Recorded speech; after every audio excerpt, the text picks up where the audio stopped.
എല്ലാവർക്കും നമസ്കാരം. IFPHന്റെ പ്രതിദിന സൂം വെബിനാറിലേക്ക് എല്ലാവർക്കും സ്വാഗതം. ഇന്ന് IFPHന്റെ 2083 പ്രതിദിന വെബിനാറാണ് നമ്മൾ പങ്കെടുക്കാൻ പോകുന്നത്. അതിൽ സന്നിഹിതരായിരിക്കുന്ന എല്ലാ ഡോക്ടേഴ്സിനും വിദ്യാർത്ഥികൾക്കും എല്ലാവർക്കും നമസ്കാരം. നമുക്ക് തുടങ്ങുന്നതിന് മുമ്പായിട്ട് ഒരു നിമിഷം മൗനം പ്രാർത്ഥന. ഇന്ന് നമ്മുടെ അതിഥിയായി എത്തുന്നത് നമ്മുടെ എല്ലാവരുടെയും പ്രിയപ്പെട്ട ഡോക്ടർ IR അശോക് കുമാർ. അദ്ദേഹം റിട്ടയേർഡ് CMO, ഹോമിയോപ്പതി വിഭാഗം കാസർഗോഡ് റിട്ടയർ ചെയ്ത ഡോക്ടറാണ്. പല തവണയും നമ്മൾക്ക് വളരെ സുപരിചിതനാണ് അദ്ദേഹം. പ്രത്യേകിച്ച് പരീക്ഷാർത്ഥികൾക്ക് വേണ്ടി ഒത്തിരിയും ക്ലാസ്സസ് അദ്ദേഹം നേരത്തെ തന്നെ നമുക്ക് എടുത്തിട്ടുള്ളതാണ്. ഇന്നും അതുപോലെ തന്നെ മത്സര പരീക്ഷയ്ക്ക് പങ്കെടുക്കുന്ന വിദ്യാർത്ഥികൾക്ക് വേണ്ടിയുള്ള ചോദ്യോത്തരമാണ് ഇന്നത്തെ വിഷയം. നമുക്ക് അദ്ദേഹത്തെ ഈ പ്ലാറ്റ്ഫോമിലേക്ക് സ്നേഹപൂർവ്വം സ്വാഗതം ചെയ്യുന്നു.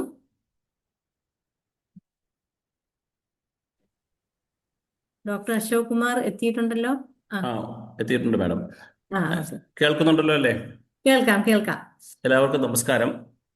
നമ്മൾ മാസത്തിൽ 1-2 പ്രാവശ്യം കഴിഞ്ഞ 1-2 മാസങ്ങളായിട്ട് BHMS പാസ്സായിട്ട് അല്ലെങ്കിൽ ഹോമിയോ MD പാസ്സായി കഴിഞ്ഞിട്ട് കേരളത്തിലുള്ള തൊഴിലവസരങ്ങളെക്കുറിച്ചും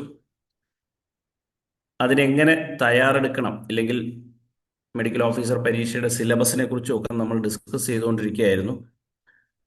ഇന്ന് അതുമായി ബന്ധപ്പെട്ട് നിങ്ങളുടെ സംശയങ്ങൾ എന്തെങ്കിലും ഉണ്ടെങ്കിൽ അത് ദൂരീകരിക്കുക എന്നുള്ളതാണ് ഞാൻ ഉദ്ദേശിക്കുന്നത്. കാര്യമായ പാർട്ടിസിപ്പൻസിനെ ഞാൻ കാണുന്നില്ല. സാധാരണ 300-400 പേരൊക്കെ കയറുന്നതാണ്. ഇന്നൊരു 51 എത്തുന്നുള്ളൂ. ഏതായാലും ഞാനൊരു ചെറിയ ഇൻട്രൊഡക്ഷൻ പറഞ്ഞ് തുടങ്ങാം. അപ്പോഴേക്ക് കുറച്ച് പേരുടെ വരും. അതുപോലെ സംശയങ്ങളുള്ളവർ ഒന്ന് ഹാൻഡ് റൈസ് ചെയ്താലേ അൺമ്യൂട്ട് ചെയ്യാനുള്ള സംവിധാനമുള്ളൂ. അപ്പോൾ പ്രധാനമായിട്ടും കേരളത്തിലെ സംബന്ധിച്ച്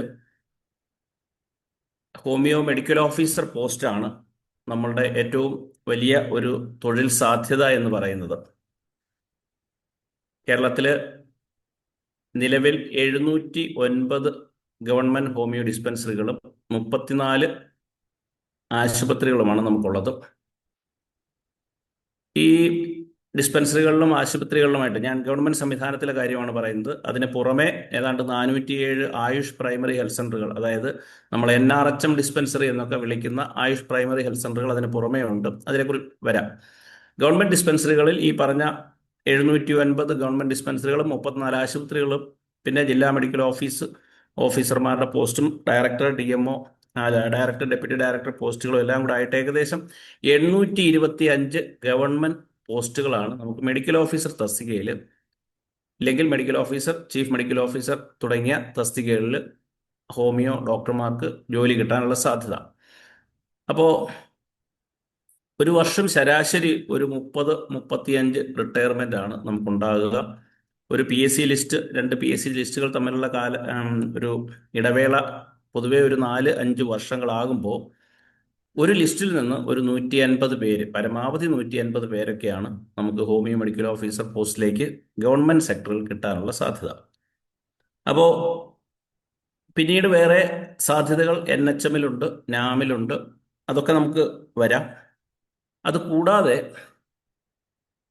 UPSC, നമ്മുടെ സെൻട്രൽ ഗവൺമെന്റ് പോസ്റ്റിങ്ങിലേക്ക് CCRH-ലെ പോസ്റ്റുകൾ, അതുപോലെ സെൻട്രൽ സ്ഥാപനങ്ങൾ. ഇപ്പം ഈ ജൂൺ 6-ാം തീയതി തന്നെ UPSC വിളിച്ച ഒരു പരീക്ഷ നടത്തുന്നുണ്ട്. കേരളത്തിൽ നിന്നും കുട്ടികൾ, ഡോക്ടർമാർ ധാരാളമായി എഴുതുന്നുണ്ട്. കേരളത്തിലെ കൊച്ചി സെൻറ്ററായിട്ടുണ്ട്. അത് ഡൽഹി മുനിസിപ്പൽ കോർപ്പറേഷനിലേക്ക് വിളിച്ചതാണ്. അപ്പോൾ UPSC വിളിക്കുന്ന പോസ്റ്റുകളിലും ധാരാളമായിട്ട് ഹോമിയോ ഡോക്ടർമാർ കേരളത്തിൽ നിന്നുള്ളവർ ജോലിക്ക് പോകുന്നുണ്ട്. അപ്പോൾ അതിനെക്കുറിച്ചൊക്കെ ഒന്ന് വിശദമായി നിങ്ങളുടെ സംശയങ്ങൾ പറയുക എന്നുള്ളതാണ്. അപ്പോൾ സംശയങ്ങളുമായിട്ട് ആരും ഹാൻഡ് റൈസ് ചെയ്ത് കാണുന്നില്ല. അതുകൊണ്ട് തന്നെ നമ്മൾ ഈ ഹോമിയോപ്പതി വകുപ്പിനെ കുറിച്ച്, കേരളത്തിലെ ഹോമിയോപ്പതി വകുപ്പിനെ കുറിച്ച് ഒരു ചെറിയ ആമുഖമായിട്ട് ചില കാര്യങ്ങൾ പറയാൻ ഞാൻ ആഗ്രഹിക്കുകയാണ്. ഒരുപക്ഷെ പുതിയ ഡോക്ടർമാർക്ക് അത്ര പരിചിതമല്ലാത്ത ചില കാര്യങ്ങളായിരിക്കും. നമുക്കറിയാം, കേരളം രൂപം കൊണ്ടത് 1956 നവംബർ 1-നാണ്. 1957 ഏപ്രിൽ 5-ാം തീയതിയാണ് കേരളത്തിൽ ആദ്യമായ ഒരു ജനകീയ സർക്കാർ അധികാരത്തിലെത്തുന്നത്. മാർച്ച് 23-ന് തെരഞ്ഞെടുപ്പ് നടക്കുകയും ഏപ്രിൽ 5-ാം തീയതി, ഏതാണ്ട് 15 ദിവസത്തെ ഇടവേളയ്ക്ക് ശേഷമാണ്, ഏപ്രിൽ 5-ാം തീയതിയാണ് സഖാവ് EMS നമ്പൂതിരിപ്പാടിന്റെ നേതൃത്വത്തിൽ ഒരു സർക്കാർ കേരളത്തിൽ അധികാരമേൽക്കുന്നത്. ആ സർക്കാർ അധികാരമേറ്റ് ഏകദേശം 8-9 മാസം കഴിയുമ്പോൾ, അതായത് 56-ൽ കേരളം രൂപീകൃതമാകുന്നു, 57-ല് സർക്കാർ രൂപീകൃതമാകുന്നു, 58 ഫെബ്രുവരി 21-ാം തീയതിയാണ് കേരളത്തിൽ ആദ്യമായിട്ട് ഒരു ഗവൺമെന്റ് ഹോമിയോ ഡിസ്പെൻസറി സ്ഥാപിക്കുന്നത്. ഒരുപക്ഷെ ഇന്ത്യയിൽ തന്നെ ആദ്യത്തെ ഗവൺമെന്റ് ഹോമിയോ ഡിസ്പെൻസറി എന്ന് നമ്മളത് പറയേണ്ടി വരും. ഇന്ന് ആ സ്ഥാപനമാണ് നമ്മുടെ തിരുവനന്തപുരത്ത് കിഴക്കേക്കോട്ടയിലുള്ള പട്ടംതാണുമുള്ള മെമ്മോറിയൽ ഗവൺമെന്റ് ഹോമിയോ ആശുപത്രിയായിട്ട് മാറിയത്. ഞാൻ അതിന്റെ ചരിത്രം പറയാനുള്ള ഒരു ചെറിയ കാര്യം, ഈ സ്ഥാപനം തുടങ്ങാൻ, ഈ ഗവൺമെന്റ് മേഖലയിൽ ആദ്യത്തെ ഹോമിയോ ഡിസ്പെൻസറി തുടങ്ങുവാൻ കാരണക്കാരനായ വ്യക്തി, ഹോമിയോപ്പതി കണ്ടുപിടിച്ചത് ഒരു അലോപ്പതി ഡോക്ടറാണെന്ന് നമ്മൾ പറയുന്നത് പോലെ തന്നെ ഇതിനും കാരണക്കാരനായത് ഒരു അലോപ്പതി ഡോക്ടറായിരുന്നു. അതായത് നമുക്കറിയാം, EMS മന്ത്രിസഭയിലെ എല്ലാ മന്ത്രിമാരും വളരെ പ്രമുഖരായിരുന്നു. ധനകാര്യമന്ത്രിയായിട്ട് ശ്രീ C അച്യുതമേനോനായിരുന്നു. റവന്യൂ വകുപ്പ് കൈകാര്യം ചെയ്തത് ശ്രീമതി KR ഗൗരിയമ്മയാണ്. TV തോമസ് ആയിരുന്നു ട്രാൻസ്പോർട്ട് വകുപ്പ്. നിയമവകുപ്പ് കൈകാര്യം ചെയ്തത് പിന്നീട് സുപ്രീം കോടതി ജഡ്ജി വരെ, ചീഫ് ജസ്റ്റിസ് വരെ ആയ VR കൃഷ്ണയ്യർ ആയിരുന്നു. വിദ്യാഭ്യാസ വകുപ്പ് കൈകാര്യം ചെയ്തത് മുണ്ടശ്ശേരി മാഷ് എന്ന് നമ്മൾ എപ്പോഴും പറയുന്ന ജോസഫ് മുണ്ടശ്ശേരി ആയിരുന്നു. പക്ഷെ അന്നത്തെ ആരോഗ്യവകുപ്പ് മന്ത്രി, നമ്മുടെ ആദ്യത്തെ ആരോഗ്യവകുപ്പ് മന്ത്രിയെക്കുറിച്ച് നമ്മൾ അധികം കേട്ടിട്ടില്ല. അതൊരു അലോപ്പതി ഡോക്ടറായിരുന്നു. വെറും അലോപ്പതി ഡോക്ടർ എന്ന് പറഞ്ഞാൽ പോരാ, MBBS, അന്നത്തെ ഏറ്റവും പ്രഗത്ഭമായ മദ്രാസ് മെഡിക്കൽ കോളേജിൽ നിന്ന് MBBS-ഉം ലണ്ടനിൽ നിന്ന് PG-യും എടുത്ത് 10 വർഷം ലണ്ടനിൽ പ്രാക്ടീസ് ചെയ്ത ശേഷം കേരളത്തിലേക്ക് തിരിച്ചു വന്ന ഡോക്ടർ AR മേനോൻ എന്ന് പറയുന്ന വ്യക്തിയായിരുന്നു. അമ്പാട്ട് രാവുണ്ണി മേനോൻ എന്ന ഫുൾ നെയിമിലുള്ള ഡോക്ടർ AR മേനോനായിരുന്നു EMS മന്ത്രിസഭയിലെ ആദ്യത്തെ ആരോഗ്യവകുപ്പ് മന്ത്രി. ഒരുപക്ഷെ കേരളത്തിലെ ആരോഗ്യവകുപ്പ് മന്ത്രിമാരിൽ ഡോക്ടറായിട്ടുള്ള ഒരേ ഒരു വ്യക്തിയും AR മേനോനായിരിക്കും. നമ്മൾ പറയുമ്പോൾ AC ഷൺമുഖദാസിനെ കുറിച്ചൊക്കെ പറയാറുണ്ട്. അദ്ദേഹം പക്ഷേ ഡോക്ടർ ആയിട്ടില്ല. അദ്ദേഹം ആയുർവേദം പഠിച്ചു എന്ന് പറയുന്നു, പക്ഷെ പാസ്സായിട്ടില്ല. അദ്ദേഹം പഠിത്തം ഇടയ്ക്ക് വെച്ച് നിർത്തി രാഷ്ട്രീയത്തിലേക്ക് പോരുന്നതുകൊണ്ട് അദ്ദേഹം ഡോക്ടർ ആയില്ല. അങ്ങനെ ഡോക്ടറായിട്ടുള്ള ഒരേ ഒരു ആരോഗ്യവകുപ്പ് മന്ത്രി ഡോക്ടർ AR മേനോനായിരുന്നു. അദ്ദേഹം, ഞാൻ പറഞ്ഞതുപോലെ, മദ്രാസ് മെഡിക്കൽ കോളേജിൽ നിന്ന് MBBS കഴിഞ്ഞ് ലണ്ടനിൽ പോയി MD കഴിഞ്ഞു. 10 വർഷം അവിടെ പ്രാക്ടീസും ചെയ്ത ശേഷം തിരിച്ച് അദ്ദേഹത്തിന്റെ സ്വദേശമായ തൃശ്ശൂരിലേക്ക് വരികയും അവിടുത്തെ ഏറ്റവും ജനകീയനായ ഒരു ഡോക്ടറായിട്ട് വളർന്നു വരികയും ചെയ്തു. അതിൻ്റെ ഒരു ഫലം എന്നുള്ള നിലയിലാണ് അദ്ദേഹം ആ തിരഞ്ഞെടുപ്പിൽ, കേരളത്തിലെ ആദ്യത്തെ തിരഞ്ഞെടുപ്പിൽ തൃശ്ശൂരിൽ നിന്ന് മത്സരിക്കുന്നത്. ഓർക്കേണ്ടത്, അദ്ദേഹം EMS മന്ത്രിസഭയിലെ, അല്ലെങ്കിൽ EMS-ന്റെ കൂടെയുള്ള ഒരു ഇടതുപക്ഷ സഹയാത്രികനായിരുന്നില്ല. അദ്ദേഹം ഒരു സ്വതന്ത്ര അംഗമായിട്ടാണ് മത്സരിക്കുന്നത്. പക്ഷെ അദ്ദേഹം ഒരു ഡോക്ടർ ആയതുകൊണ്ട്, അന്നത്തെ രാഷ്ട്രീയ സാഹചര്യങ്ങൾ അങ്ങനെയൊക്കെ ആയതുകൊണ്ട് തന്നെ സഖാവ് EMS അദ്ദേഹത്തെ ആരോഗ്യവകുപ്പ് മന്ത്രിയാക്കുകയായിരുന്നു. സ്ഥാനമേറ്റ് 7-8 മാസങ്ങൾ കഴിഞ്ഞപ്പോൾ തന്നെ അദ്ദേഹം ആദ്യത്തെ ഗവൺമെന്റ് ഹോമിയോ ഡിസ്പെൻസറി സ്ഥാപിക്കുകയും പിന്നീട് അതിനെ തുടർന്ന് നമ്മളുടെ സ്വാമി ആതിരദാസിനെ നേരിൽ കണ്ട് അദ്ദേഹത്തോട് ഒരു ഹോമിയോ കോളേജ് തുടങ്ങുകയാണെങ്കിൽ അതിന് വേണ്ട സൗകര്യങ്ങൾ എന്ന് വെച്ചാൽ, ഹോമിയോ കോളേജിന് അത്യാവശ്യമായിട്ട് വേണ്ടത് ആശുപത്രിയാണ്. ആശുപത്രി സൗകര്യം സർക്കാർ സംവിധാനത്തിൽ ചെയ്തു കൊടുക്കാം എന്ന് ഉറപ്പ് കൊടുക്കുകയും, വെറുതെ ഉറപ്പല്ല, അത് സർക്കാർ ഉത്തരവായിട്ട് പ്രഖ്യാപിക്കുകയും, ആ ഉത്തരവിന്റെ പുറത്താണ് ഇന്നും കുറിച്ചി ഗവൺമെന്റ് ഹോമിയോ ഹോസ്പിറ്റലിൽ, കുറിച്ചി കോളേജിലുള്ള വിദ്യാർത്ഥികൾക്ക് ക്ലിനിക്കൽ സൗകര്യങ്ങൾ അറേഞ്ച് ചെയ്തിരിക്കുന്നത്. അദ്ദേഹത്തിന്റെ പ്രവർത്തന ഫലമായിട്ട് തന്നെയാണ് അദ്ദേഹം ആരോഗ്യവകുപ്പ് മന്ത്രിയുടെ സ്ഥാനം ഒഴിയുന്നതിന് മുമ്പ്, നമുക്കറിയാം 57-ൽ വന്ന സർക്കാരിനെ 59-ല് കേന്ദ്രം പിരിച്ചുവിടുകയും ഇവിടെ രാഷ്ട്രപതി ഭരണം വരികയും ചെയ്തു. അപ്പോൾ ആ സമയത്ത് തന്നെ 59-ൽ തന്നെ അദ്ദേഹം കുറിച്ചി ഹോമിയോ കോളേജിനുള്ള തുടക്കം കുറിച്ചിട്ടാണ് പോയത്. 60-61 കാലഘട്ടത്തിൽ കുറിച്ചിയിൽ ആദ്യത്തെ ഗവൺമെന്റ് ഹോമിയോ ആശുപത്രി തുടങ്ങുകയും ചെയ്തു. അപ്പൊ ഇതിനെല്ലാം കാരണക്കാരനായത് ഒരു അലോപ്പതി ഡോക്ടറാണെന്നുള്ള ചരിത്രം നമ്മളൊക്കെ ഓർത്തിരിക്കുന്നത് നല്ലതാണ്. ഒരു പക്ഷേ നമുക്കെതിരെ മോഡേൺ മെഡിസിനിലുള്ള ഡോക്ടർമാർ യുദ്ധവുമായിട്ട് വരുമ്പോൾ നമ്മൾ അവരോട് പറഞ്ഞു കൊടുക്കേണ്ട രണ്ട് കാര്യങ്ങളാണ്. ഒന്ന്, ഈ ഹോമിയോപ്പതി കണ്ടുപിടിച്ചതേ ഒരു അലോപ്പതി ഡോക്ടറാണ്.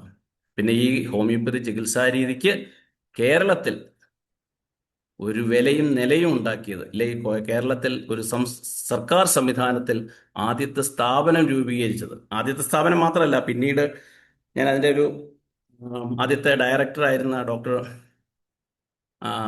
ജോർജ് സാറ് എഴുതി വെച്ച കുറച്ച് കുറിപ്പുകളിൽ നിന്ന് 58 ഫെബ്രുവരി 21 ആദ്യത്തെ ഗവൺമെന്റ് ഹോമിയോ ഡിസ്പെൻസറി തുടങ്ങുന്നത്. 58, 59 കാലഘട്ടത്തിൽ ആലപ്പുഴ, തൃശൂർ, കോഴിക്കോട് ഗവൺമെന്റ് ഡിസ്പെൻസറികൾ തുടങ്ങി. 59, 60 പാലക്കാട് ഗവൺമെന്റ് ഹോമിയോ ഡിസ്പെൻസറി തുടങ്ങി. 60, 61 സാമ്പത്തിക വർഷത്തിലാണ് കുറിച്ചിയിൽ ആദ്യത്തെ ഗവൺമെന്റ് ഹോമിയോ ആശുപത്രി തുടങ്ങുന്നത്. അപ്പോഴേക്കും ആ സർക്കാർ കാലം കഴിഞ്ഞു എങ്കിൽ പോലും സർക്കാർ തുടക്കമിട്ടത് പിന്നീട് ഉള്ള വർഷങ്ങളിൽ 62 ഓച്ചിറ, കോട്ടയം, മാവേലിക്കര, വെള്ളോറ, കണ്ണൂർ ജില്ലയിലെ വെള്ളോറ, ഇത്രയും ഡിസ്പെൻസറികൾ തുടങ്ങി. 70, 71 തിരുവനന്തപുരം ജില്ലാ ഹോമിയോ ആശുപത്രി, ജില്ലാ ഹോമിയോ ആശുപത്രി എന്ന് പറയാൻ പറ്റത്തില്ല, തിരുവനന്തപുരത്ത് ഒരു ആശുപത്രിയും 9 ഡിസ്പെൻസറികളും. അങ്ങനെ ക്രമമായിട്ട് ഓരോ വർഷങ്ങളും പിന്നീടൊക്കെ വരുമ്പോൾ ഏതാണ്ട് 1980-കളിലേക്ക് എത്തുമ്പോഴേക്കും 40, 50 ഡിസ്പെൻസറികൾ ഓരോ വർഷവും അനുവദിച്ച ചരിത്രമാണ് നമുക്കുള്ളത്. 1973 ഹോമിയോപ്പതി വകുപ്പിന് പ്രത്യേകം ഡയറക്ടറേറ്റ് രൂപീകരിച്ചു. നമ്മൾ എനിക്ക് തോന്നുന്നു 2023 50-ാം വാർഷികം ഹോമിയോപ്പതി ഡയറക്ടറേറ്റിൻ്റെ 50-ാം വാർഷികം നമ്മൾ ആഘോഷിച്ചു. അപ്പോൾ ആ രീതിയിൽ ക്രമമായി ഹോമിയോപ്പതി വളർച്ച കേരളത്തിൽ ഉണ്ടാകുവാൻ കാരണക്കാരനായത് ഒരു അലോപ്പതി ഡോക്ടറായ ആരോഗ്യവകുപ്പ് മന്ത്രിയാണ് എന്നുള്ള കാര്യം നമ്മളൊക്കെ അറിഞ്ഞിരിക്കുക. ഞാൻ ഒരുപാട് ആമുഖത്തിലേക്ക് പോകാതെ നിങ്ങളുടെ സംശയങ്ങളിലേക്ക് വരികയാണ്. കേരള PSC കുറിച്ചോ UPSC കുറിച്ചോ ഇല്ലെങ്കിൽ കേരളത്തിലെ മറ്റ് നമ്മുടെ PG എൻട്രൻസ് AIPGT പരീക്ഷയെക്കുറിച്ചോ ഒക്കെ നിങ്ങളുടെ എന്തെങ്കിലുമൊക്കെ സംശയങ്ങളുണ്ടെങ്കിൽ തീർച്ചയായിട്ടും നമുക്ക് ഇവിടെ ഡിസ്കസ് ചെയ്യാം. സംശയങ്ങളുള്ളവർ ഒന്ന് ഹാൻഡ് റൈസ് ചെയ്ത് സംശയങ്ങൾ ചോദിക്കുകയാണെങ്കിൽ നമുക്ക് അതിനെക്കുറിച്ച് പറഞ്ഞു പോകാം. അല്ലാതെ ഞാൻ ഈ ചരിത്രം മാത്രം പറഞ്ഞു പോയാൽ ഒരു പക്ഷേ നിങ്ങൾക്കത് ബോറടിക്കും എന്നുള്ളത് കൊണ്ടാണ്. കുറേയേറെ കാര്യങ്ങൾ ഇതുമായിട്ട് ബന്ധപ്പെട്ട് പറയാനുണ്ട്. ഡോക്ടർ അമൃത ഹാൻഡ് റൈസ് ചെയ്തിട്ടുണ്ട്. ചോദിച്ചോളൂ ഡോക്ടറെ. Next Kerala PSC medical officer examination എന്നത്തേക്കായിരിക്കുമെന്ന് പറയാം. ഓക്കെ, ഒരു ഏറ്റവും കോമൺ ആയിട്ട് കേൾക്കുന്ന ഒരു ചോദ്യമാണ് അടുത്ത പരീക്ഷ എന്നാണ്. അപ്പോൾ അതിനെക്കുറിച്ച് ഞാൻ കഴിഞ്ഞകാല പരീക്ഷകളെക്കുറിച്ചൊരു പറയാം. ഞാൻ PSC പരീക്ഷ എഴുതുന്നത് 95-ലാണ്. ആ പരീക്ഷയ്ക്ക് വിളിച്ചത് 1993-ലാണ്. അത് കഴിഞ്ഞിട്ട് 9 വർഷങ്ങൾക്ക് ശേഷമാണ് 2002-ലാണ് അടുത്ത PSC വിളിക്കുന്നത്. അപ്പോൾ ആ ഡിസ്റ്റൻസ് മനസ്സിലാക്കണം, 9 വർഷം. 2002 വിളിച്ച ശേഷം 2008 വിളിച്ചു. ആ 9 വർഷം എന്നുള്ളത് 6 വർഷമായി കുറഞ്ഞു. 2008 വിളിച്ച ശേഷം വീണ്ടും ഗ്യാപ്പ് കുറഞ്ഞു, 5 വർഷമായി. 2013 വിളിച്ചു. 2008, 2013, 5 വർഷം. 2013 വിളിച്ച ശേഷം 2018-ലാണ് പിന്നീട് PSC വിളിക്കുന്നത്. വീണ്ടും ആ ഗ്യാപ്പ് 5 വർഷമായിട്ട് നിലനിന്നു. സ്വാഭാവികമായിട്ടും ഒരു 5 വർഷ ഗ്യാപ്പാണ് നമുക്ക് കണ്ടുവരുന്നത്. പക്ഷെ 2018 വിളിച്ച ശേഷം അടുത്തത് വിളിച്ചത് 2022-ലാണ്. ഗ്യാപ്പ് കുറഞ്ഞു, 4 വർഷമായി. അപ്പോൾ ആ ഒരു കണക്കിലാണെങ്കിൽ 2026 ഈ വർഷം അവസാനമെങ്കിലും വിളിക്കണം. ഇനി അല്ല പഴയതുപോലെ അതിന് മുൻപുള്ള 2-3 പരീക്ഷകൾക്കുള്ളതുപോലെ ഒരു 5 വർഷ ഗ്യാപ്പാണെങ്കിൽ 2027-ലെങ്കിലും വിളിച്ചിരിക്കും. എന്തായാലും ഇപ്പോൾ നിലവിലുള്ള PSC ലിസ്റ്റ് 1.5 വർഷം കഴിയുകയാണ്. അപ്പം അത് കഴിയുന്ന മുറയ്ക്ക്, കഴിഞ്ഞ പ്രാവശ്യം ആ ലിസ്റ്റ് ഉള്ളപ്പോൾ തന്നെ വിളിച്ചിരുന്നു എങ്കിലും അത് കഴിയുന്ന മുറയ്ക്കെങ്കിലും പുതിയ ലിസ്റ്റ് വരുന്ന സാഹചര്യം ഉണ്ടാകുന്ന രീതിയിൽ 2027 ജനുവരിക്ക് മുമ്പ് വിളിക്കും എന്ന് തന്നെയാണ് എൻ്റെ വിശ്വാസം. ഒരു പക്ഷേ 2026 ഒക്ടോബർ, നവംബർ, ഡിസംബർ മാസങ്ങളിൽ വിളിച്ചാൽ, അതായത് ഈ വർഷം വിളിച്ചാലും അതിശയിക്കാനില്ല. ഓക്കെ, ഇത് പക്ഷെ നമുക്ക് ഒന്നും ഗ്യാരണ്ടീഡ് ആയിട്ട് പറയാൻ പറ്റത്തില്ല. PSCയുടെ തീരുമാനമാണ്. PSC കഴിഞ്ഞ കാലങ്ങളിൽ വിളിച്ചതും ഒക്കെ പരിഗണിച്ച് വലിയ താമസമില്ലാതെ വിളിക്കും. 2026 അവസാനത്തോടെയോ ഇല്ലെങ്കിൽ 2027 ആദ്യമോ വിളിക്കും എന്ന് തന്നെയാണ് ഞാൻ വിശ്വസിക്കുന്നത്. ഓക്കെ, അമൃത ഡോക്ടർക്ക് അത് സാറ്റിസ്ഫൈഡ് ആണെന്ന് ഞാൻ കരുതുന്നു. ഓക്കെ. വേറെന്തെങ്കിലും, അല്ലെ വേറെ ആർക്കെങ്കിലും?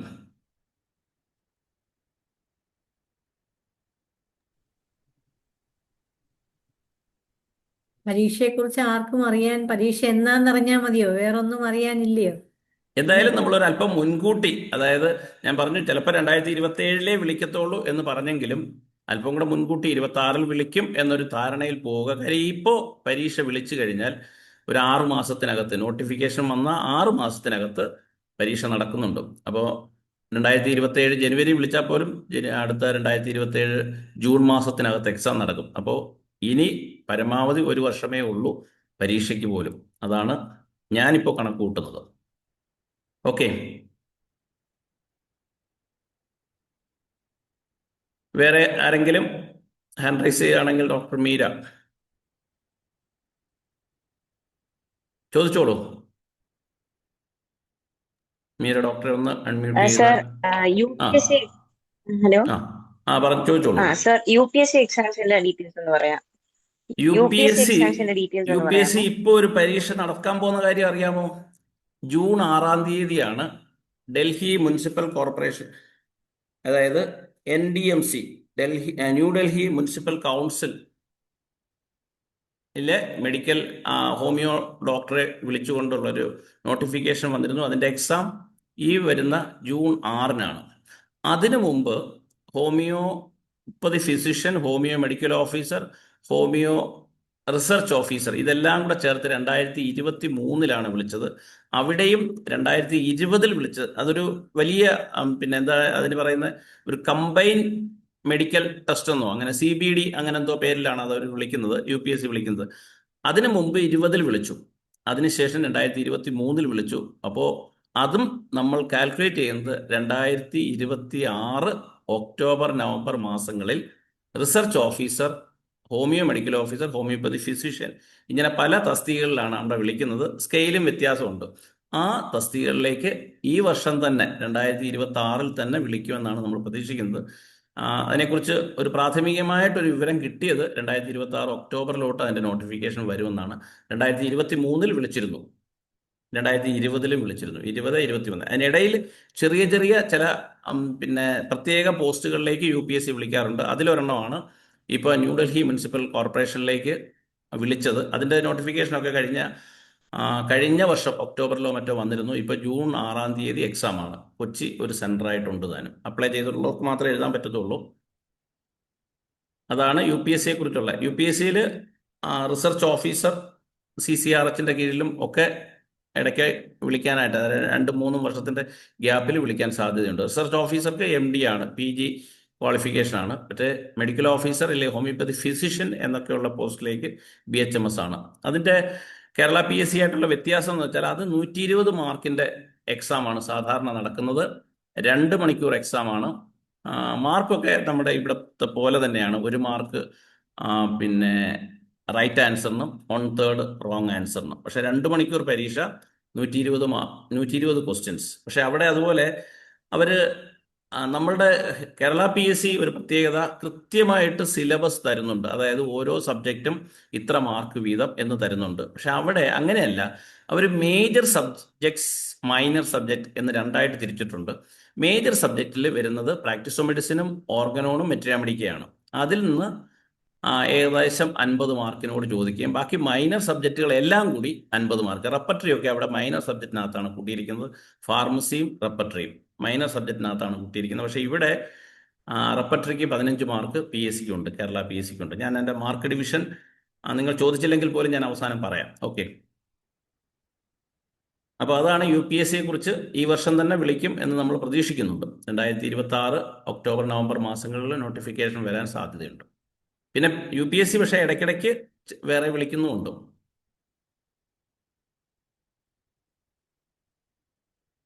ഓക്കെ, ഡോക്ടർ മീര ഉദ്ദേശിച്ചു ആൻസർ കിട്ടിയെന്ന് ഞാൻ പ്രതീക്ഷിക്കുന്നു.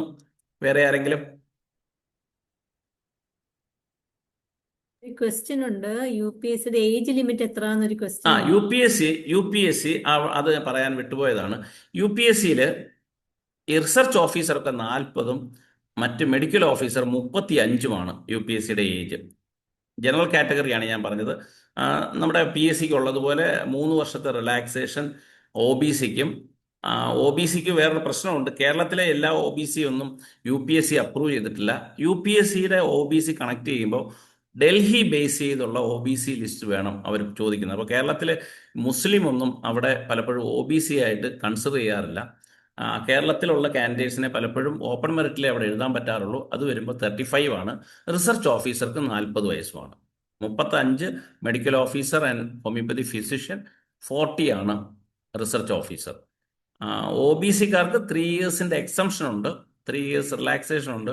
പക്ഷേ അതിൻ്റെ സർട്ടിഫിക്കറ്റ് ഡൽഹിയിൽ നിന്നോ മറ്റോ വാങ്ങിയാലേ പറ്റുകയുള്ളൂ. ഞങ്ങൾ അതിന് കഴിഞ്ഞ പ്രാവശ്യം PSC വിളിച്ചപ്പോൾ ഞാനൊരു ഡോക്ടർ ആമിന അസ്നാറും ഞാനും ഒക്കെ കൂടെ ഞങ്ങളുടെ ഈ പ്രദേശത്തെ MP ശ്രീ കൊടിക്കുന്നിൽ സുരേഷുമായിട്ട് ബന്ധപ്പെട്ട് നമ്മൾ ഇതൊന്ന് കറക്റ്റ് ചെയ്യാനായിട്ട് ശ്രമിച്ചിരുന്നു. പക്ഷെ അത് വിജയം കണ്ടില്ല. കാര്യം UPSCയുടെ ഒരു ജനറൽ റൂൾ അങ്ങാണ്ട് അവിടുന്നുള്ള അവിടെ OBC ആയിട്ടുള്ളവർക്കേ പരിഗണന കിട്ടത്തുള്ളൂ. കേരളത്തിലെ OBC എല്ലാം ഒന്നും അവിടെ OBC ലിസ്റ്റിൽ പെട്ടിട്ടില്ല. അങ്ങനെ ഒരു പ്രശ്നമുണ്ട്. അപ്പോൾ അതുകൊണ്ട് 35 ആണ് മെഡിക്കൽ ഓഫീസറുടെ, 40 ആണ് റിസർച്ച് ഓഫീസറുടെ. കേരളത്തിൽ ഇപ്പോൾ മെഡിക്കൽ ഓഫീസറുടെ ഏജ് 44 ആണ്, 44 ആണ് ജനറൽ കാറ്റഗറിക്ക്. നിങ്ങൾക്കറിയാമായിരിക്കും, നേരത്തെ 40 ആയിരുന്നു. പിന്നീട് ഇപ്പോൾ ഈ കഴിഞ്ഞ സർക്കാർ ഇറങ്ങിപ്പോകുന്നതിന് കുറച്ച് ദിവസങ്ങൾക്ക് മുമ്പ് PSC ഏജ് 4 വർഷം കൂടെ ജനറലി കൂട്ടിയപ്പോൾ ഹോമിയോ മെഡിക്കൽ ഓഫീസറുടെ 4 വർഷം കൂടെ വീണ്ടും കൂടി. അങ്ങനെ 40 എന്നുള്ള 44 അവിടെ OBCക്ക് 47 ആണ്, SC/STക്ക് 49 ആണ്. 5 വർഷത്തെ റിലാക്സേഷൻ SC/STക്കും OBCക്ക് 3 വർഷത്തെ എക്സ്റ്റൻഷനും ഇവിടെയുണ്ട്. അത്രയില്ല UPSCയിൽ. ഓക്കെ, വേറെ ഇനി ആർക്കും ക്വസ്റ്റ്യൻസ് ഒന്നും ഇല്ലേ? എങ്ങനെ പരീക്ഷയ്ക്ക് എങ്ങനെ പ്രിപ്പയർ ചെയ്യണമെന്നൊക്കെ ഡോക്ടർ നേരത്തെ പറഞ്ഞു തന്നിട്ടുള്ളതാണ്. എങ്കിലും അന്ന് ആ ക്ലാസ് അറ്റൻഡ് ചെയ്യാത്തവർക്ക് എന്തെങ്കിലും സംശയം ഉണ്ടാവുമോ? UPSC 75 25 എന്നുള്ളൊരു ഇതിലാണ് റിട്ടേണും ഇൻ്റർവ്യൂവും തമ്മിലുള്ള ഒരു റേഷ്യോയും. 120 മാർക്കിൻ്റെ ക്വസ്റ്റ്യൻ ആണ്. പക്ഷേ അതിന് ആനുപാതികമായിട്ട്, അതായത് 120 മാർക്ക് ആയതുകൊണ്ട് തന്നെ ഏതാണ്ട് 35 മാർക്കോ അങ്ങനെ എന്തോ ആണ് ഇൻ്റർവ്യൂവിന്. 75:25 ആണ് റിട്ടേൺ ഈസ് ഇൻ്റർവ്യൂ. അതിനകത്ത് മാർക്ക് സെലക്ഷൻ എടുക്കുന്നത്. ആരോ ഹാൻഡ് റൈസ് ചെയ്തിരുന്നു ഇടയ്ക്ക്.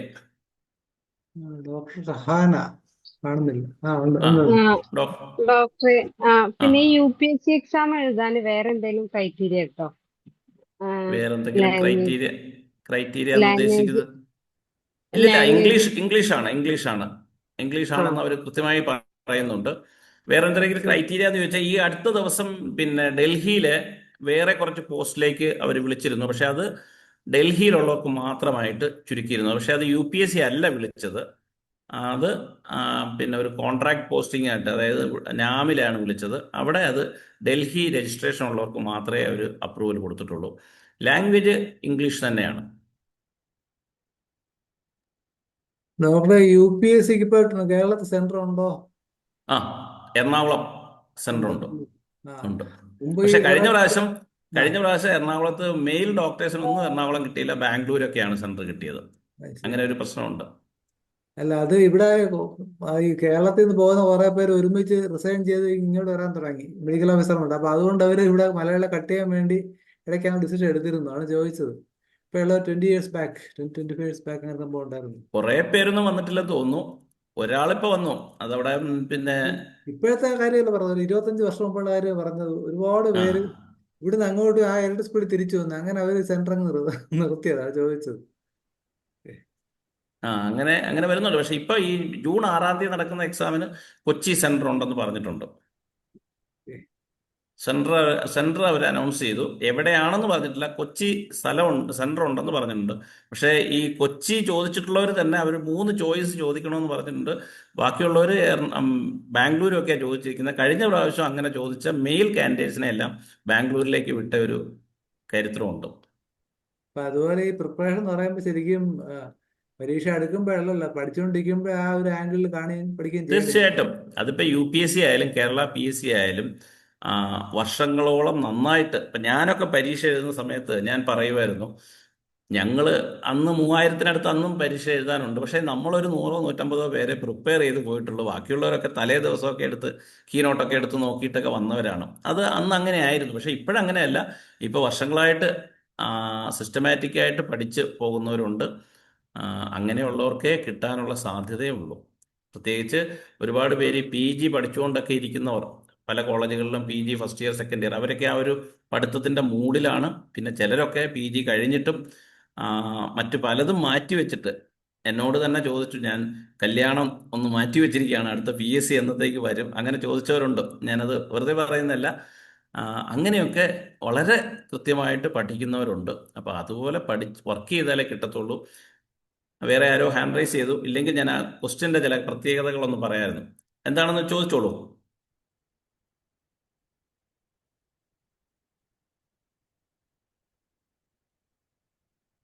ഇപ്പം ഞാനൊക്കെ എഴുതുന്ന സമയത്ത് ഞാനൊക്കെ എഴുതുമ്പം ഡിസ്ക്രിപ്റ്റീവ് ടൈപ്പ് ആയിരുന്നു. അത് കഴിഞ്ഞ് ഒബ്ജക്റ്റീവ് ടൈപ്പ് തുടങ്ങിയപ്പോൾ പോലും ചെറിയ ചെറിയ ഓൺവേർഡ് ക്വസ്റ്റ്യൻസ്, അതായത് the smallest born in the human body, ഇല്ലെങ്കിൽ ലാർജസ്റ്റ് ബോൺ, അല്ലെങ്കിൽ smallest muscle or largest muscle, അങ്ങനെയൊക്കെയുള്ള. ഇപ്പോൾ അങ്ങനെയുള്ള നെയിമിംഗ് ഒന്നും വരുന്ന ഒരു കാര്യമില്ല. എല്ലാം അസർട്ടേഷൻ റീസണിങ് ഒക്കെയാണ്. ഒരു 4-5 കാര്യങ്ങൾ എഴുതാമെങ്കിലേ ഒരു ക്വസ്റ്റ്യൻ അറ്റൻഡ് ചെയ്യാൻ പറ്റത്തുള്ളൂ. അതുപോലെ മാച്ച് ദ ഫോളോയിങ്, പിന്നെ 3-4 മെഡിസിൻസിന്റെ ഫാമിലി തന്നിട്ട് മെഡിസിന്റെ പേര്, ഫാമിലിയുടെ പേര്, അപ്പം 4-5 ഫാമിലിയും ഇതും അറിയാമെങ്കിൽ നമുക്കത് കറക്റ്റായിട്ട് എഴുതാൻ പറ്റും. ABCD അങ്ങനെ മാച്ച് ചെയ്യാനും. അതുപോലെ അസർട്ടേഷൻ റീസണിങ് തന്നിട്ട് അസർട്ടേഷൻ ശരിയാണ്, റീസണിങ് ശരിയാണ്, അസർട്ടേഷൻ റീസണിങ് ശരിയാണ്, ഇങ്ങനെ ആ രീതിയിലുള്ള ക്വസ്റ്റ്യൻസ് ആണ്. അപ്പോൾ കാര്യം നന്നായിട്ട് പഠിച്ചാലേ, അത് MCQ ഒന്നും വർക്കൗട്ട് ചെയ്തുകൊണ്ട് പോയിട്ട് പിന്നെ ക്വാളിഫൈ ചെയ്യാമെന്ന് വെച്ചാൽ ബുദ്ധിമുട്ടാണ്. കേരള PSC ആ മോഡലിലേക്ക് മാറി. കാര്യം ഒരു 4 മാസം മുമ്പ് ESIയിലേക്ക് കേരള PSC ഒരു മെഡിക്കൽ ഓഫീസർ പോസ്റ്റ് വിളിച്ചിരുന്നു. അതിൻ്റെ ലിസ്റ്റും വന്നു. 11 പേരാണ് മെയിൻ ലിസ്റ്റിലുള്ളത്. സപ്ലിമെൻ്ററി ലിസ്റ്റിൽ എല്ലാം കൂടെ 70 പേരുണ്ട്. പക്ഷെ അതിലും വളരെ ടൈറ്റ് ആയിട്ടുള്ള ക്വസ്റ്റ്യൻസ് ആയിരുന്നു, വളരെ ടഫായിട്ടുള്ള ക്വസ്റ്റ്യൻസ് ആയിരുന്നു. 56 മാർക്കായിരുന്നു എൻ്റെ കട്ട് ഓഫും വന്നത്. ഇപ്പൊ ESCയിൽ എത്ര പോസ്റ്റാ മൊത്തം നമുക്കുള്ളത്? ESI മൊത്തത്തിൽ 15 ഡിസ്പെൻസറികളേ ഉള്ളൂ. പിന്നെ 1-2 ഡിസ്പെൻസറികളുണ്ട്. എൻ്റെ നാട്ടിൽ എഴുകോൺ ഒരു ഡിസ്പെൻസറി ഉണ്ട്. പക്ഷേ അതിൻ്റെ ഇതുവരെ അത് PSCക്ക് വിട്ടിട്ടില്ല. അത് കോൺട്രാക്റ്റിൽ എടുത്തുകൊണ്ടിരിക്കുകയാണ്. ഓരോ വർഷവും കോൺട്രാക്റ്റിൽ എടുക്കുകയാണ്. കഴിഞ്ഞ വർഷം വേറൊരു, അവർ സാധാരണ പിന്നെ പ്രായം കുറഞ്ഞ പുതിയ ആളുകളെ വിളിച്ചുകൊണ്ടിരുന്നത്. കഴിഞ്ഞ വർഷം അവർ വേറൊരു അടവെടുത്തു, റിട്ടയർഡ് ഹാൻഡ്സിനെ എടുക്കുന്നു എന്ന് പറഞ്ഞു. അങ്ങനെ ഞങ്ങൾ നമ്മളെ പരിചയത്തിലുള്ള 3-4 പേര് പോയി. പക്ഷേ അവരെ എടുത്തില്ല. ഇൻ്റർവ്യൂ ഒക്കെ നടത്തി കഴിഞ്ഞിട്ട് പിന്നെ അത് ഉപേക്ഷിച്ചിട്ട് വീണ്ടും കോൺട്രാക്റ്റിൽ സാധാരണ ജൂനിയർ ഡോക്ടേഴ്സിനെ എടുത്തു. അങ്ങനെ ഓരോ വർഷം ആളുകളെ എടുത്തുകൊണ്ടിരിക്കുകയാണ്. അത് കൂടാതെ 15 ഡിസ്പെൻസറികളാണ് നമുക്കുള്ളത്. 15 ഡിസ്പെൻസറികളും ഒരു അസിസ്റ്റന്റ് ഡയറക്ടർ പോസ്റ്റും. അഞ്ജന ഒരു ക്വസ്റ്റ്യൻ ചോദിച്ചിട്ടുണ്ട്, ഓക്കെ, നാം എക്സാം എന്നാണ്? നാം എക്സാം എന്നാണെന്ന് നമുക്കിപ്പോൾ പറയാൻ പറ്റത്തില്ല.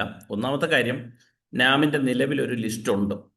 സ്റ്റേറ്റ് വൈസ് ആയിട്ട് ഒരു പരീക്ഷ നടത്തിയ ലിസ്റ്റുണ്ട്. ആ ലിസ്റ്റിൻ്റെ കാലാവധി ഏകദേശം 2 വർഷമാണെങ്കിൽ ഇപ്പം തീരും. പക്ഷേ ആ ലിസ്റ്റിൽ എവിടെയും അതിൻ്റെ കാലാവധി ഒന്നും പറഞ്ഞിട്ടില്ല.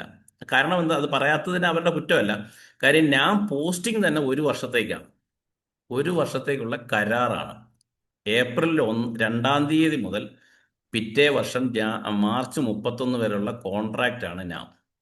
അപ്പോൾ ആ കാലയളവിൽ പോസ്റ്റ് ചെയ്ത് അത്രയും ഉള്ളൂ ഒരാളുടെ കാലയളവ് എന്ന് പറഞ്ഞാണ് അവർ വിളിക്കുന്നത്. പക്ഷേ എല്ലാവരെയും റിന്യൂ ചെയ്ത് കൊടുക്കുന്നുണ്ട്. അതുകൊണ്ട് തന്നെ അവർ കാലാവധി പറയുന്നില്ല. അവരെ മീൻസ് ഞാൻ പറയുന്നില്ല. ഞാൻ കാസർഗോഡ് DMO ആയിട്ടിരുന്ന സമയത്തൊക്കെ ജില്ലാതലത്തിലായിരുന്നു ഞാൻ എടുത്തുകൊണ്ടിരുന്നത്. അന്ന് ഞാനൊരു 3-4 വേക്കൻസി വന്നപ്പോൾ ഞാനൊരു എക്സാം നടത്തുന്നതിൻ്റെ ഡീറ്റെയിൽസ് ഒക്കെ ചോദിച്ചപ്പോൾ അന്ന് എന്നോട് പറഞ്ഞത് 2 വർഷത്തേക്ക് ഒരു ലിസ്റ്റ് പബ്ലിഷ് ചെയ്തോളൂ എന്ന് പറഞ്ഞ്. അങ്ങനെ ഞാൻ അവിടെ റിട്ടേണും, അതായത് എൻ്റെ നിയമം 25 കാൻഡിഡേറ്റ്സിൽ കൂടുതലുണ്ടെങ്കിൽ റിട്ടേൺ നടത്തണമെന്നാണ്. അങ്ങനെ റിട്ടേണും ഇൻ്റർവ്യൂവും നടത്തി നമ്മളൊരു ലിസ്റ്റ് ഇട്ടിരുന്നു. ഇത് 4 പേർക്ക് കിട്ടുകയും ചെയ്തു.